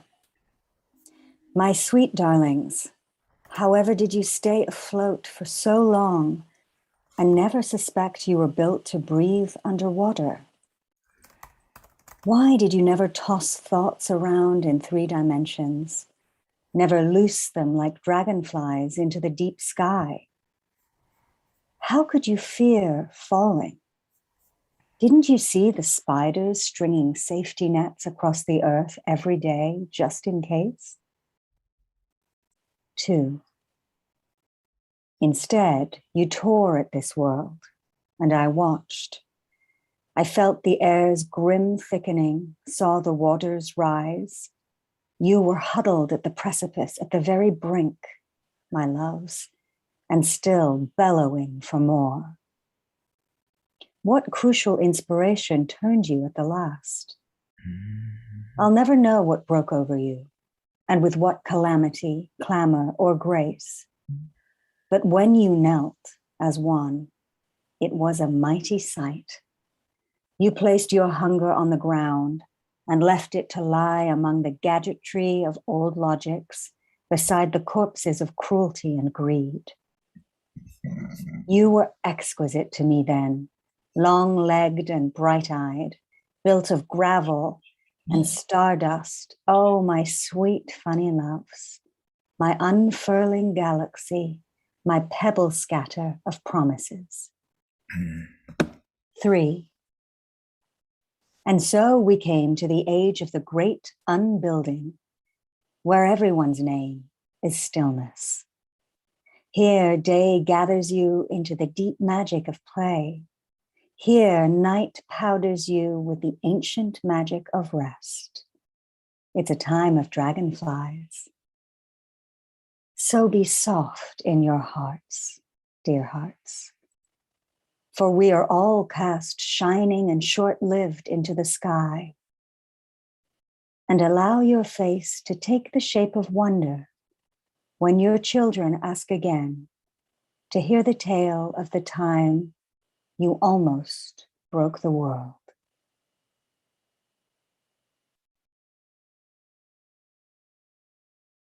That's the poem. Beautiful. Thank you for that beautiful reading. Mm-hmm. Beautiful poem. Yeah, on that note, let's reflect on what kind of media we can bring that poem through art, music, movement, dance. You know, the leaders, the transformational leaders, call upon the artists to show the vision for a positive vision for the world. What thoughts does anyone have on that? Would like to say? I'll say something. Okay. I think it occurs to me that we do have a responsibility as artists to use our voices in that way. And when we're caught up in the maelstrom of being in the industry and the business, sometimes we don't feel like we have a choice about that. And also, it's hard to decipher which came first, the chicken or the egg. Like, are we reflecting what is happening, or are we the voice of what could be? So as an actor, I am always excited to come across projects where there's a version of what could be to express. I haven't yet been called to write myself, but I do look for those kinds of projects that, you know, also I kind of take what I get. It's not always available. But anyway, thank you for contributing to that river. Thank you. Bill, do you have a comment, or anyone else? Connie? I'll say something. Thank you. I'll echo what Kara said, and I'll say, you know, I'm an actor, but I'm equally as much a singer-songwriter, and a lot, if not, I want to say almost all my songs have some component of kind of the same idea of what you're putting out there, that responsibility to grow people, to expand the mind, the heart, the soul of whoever's watching or listening. And I think sometimes a little bit of what Kara said too, or my version of it as the person putting it out there, you wonder, like, do people really want to hear this? Is it kind of preachy, or is it like soapboxy? Or like, I'll tell you a funny little story. I wrote a song for myself called Woman She Goes. And the chorus is, it's about God. It's about a woman's search for God.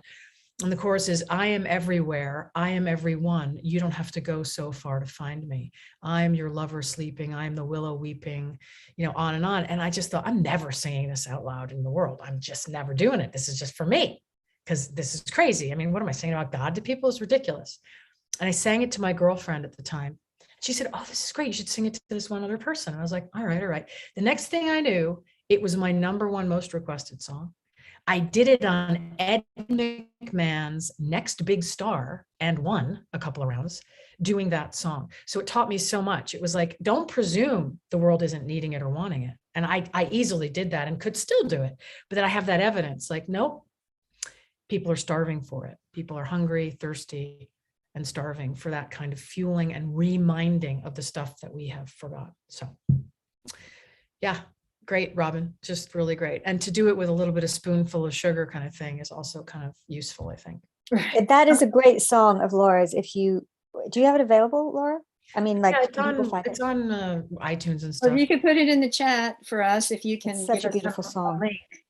That'd be great. And I just wanted to also talk about maybe the elephant in the room. We're having a hopefully major motion picture with gay leads, so same-sex leads. And I think it's important that we cross this barrier of like having films with same-sex or alternatively gendered people be about that. I mean, I have to tell you that's really all there mostly what there is. There is some headway, but very little. So it's just about people. And that's another thing. I'd love Bill to comment on that, because he did play the cross-dressing character. Yes. Thanks, Robin. Yeah, thank you so much. And I so resonate with the comments that have been made so far. And I can tell you, just a spoiler alert, the flight attendant and the captain are the marriage that Robin was talking about at the end of the. You never. Sorry. You never know, because we don't really want you to know the real ending. So, and what happens to the earth? Not true. Okay, but seriously, one thing that is interesting too about this, Robin, and thinking about it, is all the news coverage that we see. I worked in news. I worked in radio, on-air radio news. Also, I was a police beat reporter for a wire service, working out of LAPD headquarters.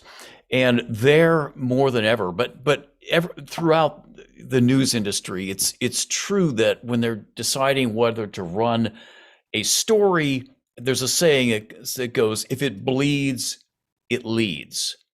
In other words, if there's an accident, well, did somebody die? Then it receives a higher priority than if somebody was just injured or if there were no injuries. So it's like it's kind of, and we are sort of focused to hear, to look forward to that thing. So it's kind of a paradigm that I'm really, it just kind of. It's one thing that really struck me. So I wanted to thank you for kind of we get sort of a background here of some of the people that are delivering the news. And it's, I think that's one thing that you might, I don't know, just touch on something about that. And as you, if you rework it at all, but it's just something that the reference that there is a choice that's being made by the powers that be in that industry.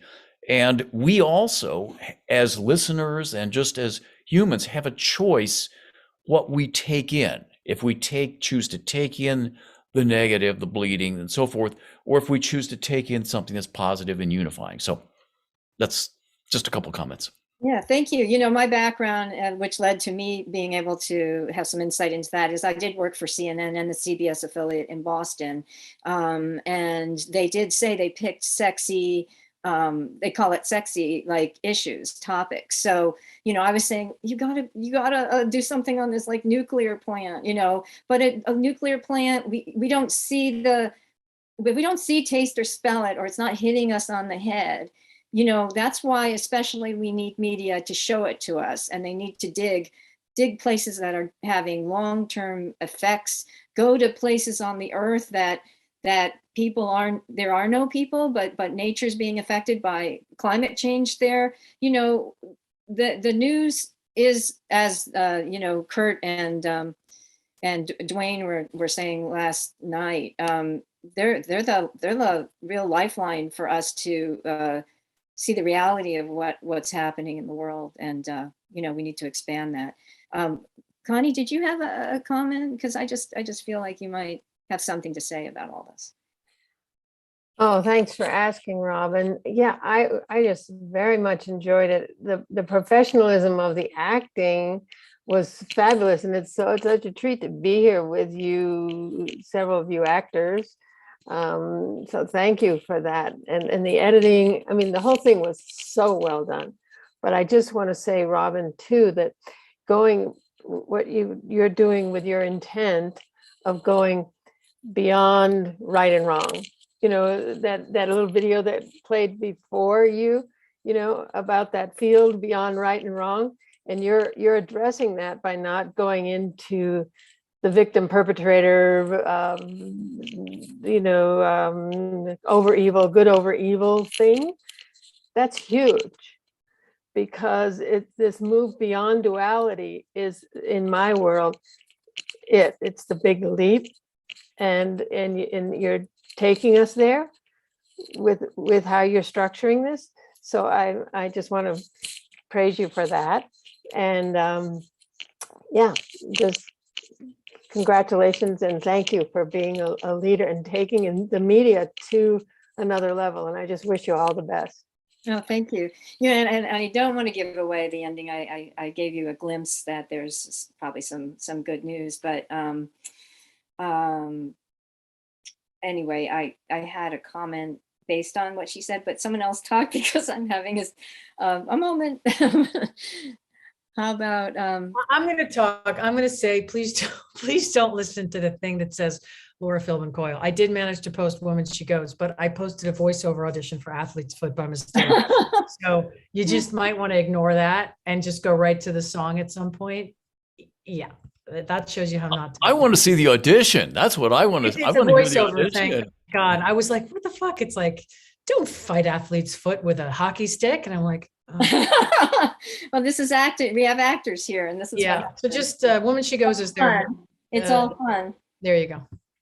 Oh well, yeah. No, I know what I was going to say. Yeah, I don't want to give away, details of what happens in the film, but I will say that there's more of what Connie talked about. A lot, more about the showing. Well, there's a character. I'll say what one character says. The world can change in a moment of choosing cooperation. And that's what I'll say about my script is we see how that happens. We see how that can happen. As you already saw, the rock stars mobilizing and getting the military and private citizens to do what we need to be doing, like feeding everybody. And of course, I added that they need to be, everyone needs to be able to live sustainably, not be taken care of by one, first world country or whatever. So that was the real goal, but, they were doing what they could, but, I'm throwing in the script in various places that the world is right now a place that's capable of thriving. And all we need, from my point of view in the script, is to cooperate with each other.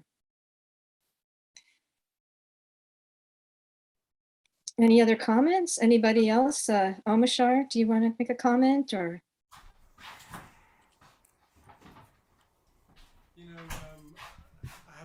I'm speaking through this thing. Such a profound time for us all. And I've been traveling around the world, singing songs like Laura was sharing with us, not about the athlete's foot, but the I am and everything thing. And my take on this is I'm transforming myself from the inside out. And as that happens and out pictures, it makes me really love and connect with the earth. And so my attack is transforming from the inside out. When I try to fix things from the outside in, they don't seem to work. And I think it's a call for us all on this planet to start tackling ourselves from the inside out and transforming our lives, transforming our connections, transforming our connection with the divine feminine is my purpose, I think, in this male form. So yeah, I'm a little overwhelmed by everything I've seen and felt tonight, and it's such an honor to be receiving this information. And thank you so much for your contribution, Robin. Amazing. Can't wait to see the whole film. And you know what? I'm going to wrap up, Scott, unless someone else has another, and then we can go to Omashar for some music. But I want to say what a beautiful demonstration of collaboration this effort was. And Scott jumped right in and completely supported me in every way possible. And I could not be more grateful. And he invited me to host, and we created something together that I think is extremely beautiful, as we've been hearing people comment on our show tonight. Being able to, I was just thinking how we were able to show what John Quigley is doing to so many people, and show what Sue and David and Catherine are up to, and what a beautiful thing we were able to do tonight. And I just have nothing but deep gratitude to everyone that stepped up. I think there's just a force beyond me that definitely you kind of magnetized just beautiful people to this project and this weekend. So with that, unless anyone has one burning comment, we can go to Omashar and kind of wrap up. Scott? Great. Thank you. Congratulations, Robin. Thank you, everyone. And as we listen to Omashar's music, let's give thanks for this evening, give thanks for each other, and this will be how we conclude our show. Well, let's take a few deep breaths. I really have no thoughts. I have so much to process from this evening, and I usually do that with breathing and music. And the song that I've chosen, or the song that chose to be sung tonight, it's my Earth song. It's actually an Earth song. It wasn't written by me, but it's one that I have traveled around the world with. And it's called The Tear That Lost Fear of the Ocean. And I'm just going to sing it, and let's see how we feel after.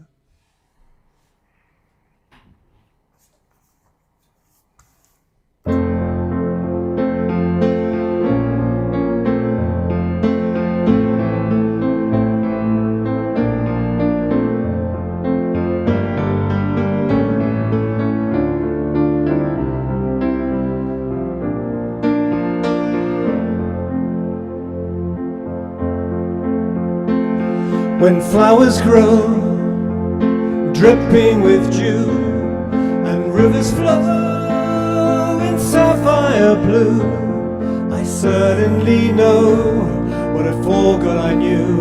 I'm a tear that's lost fear of the ocean. And when autumn sun kisses my cheek, whilst cool winds come from mountains' peak, with poems on my tongue and no wish to speak, I'm a tear that's lost fear of the ocean. I'm a tear that's lost fear of the ocean. And sweet water, when I give you my heart, I already start to feel better. My sweet water, won't you send me your love forever and ever and ever, forever and ever and ever. Whoa,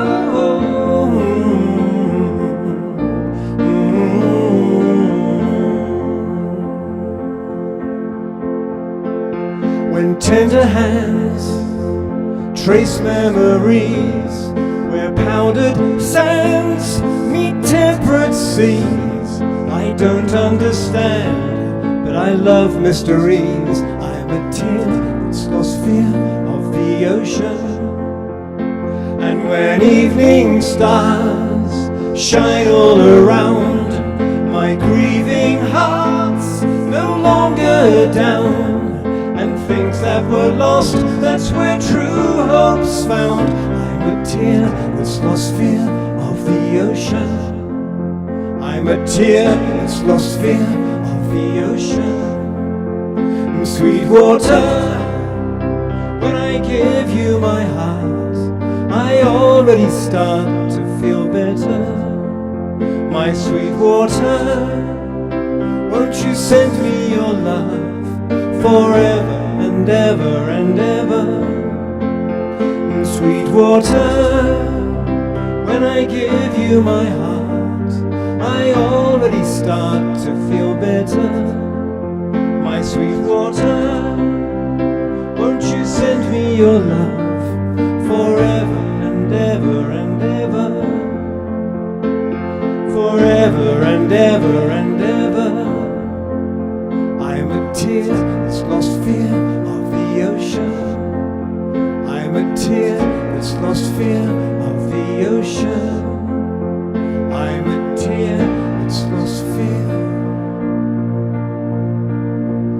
of the ocean.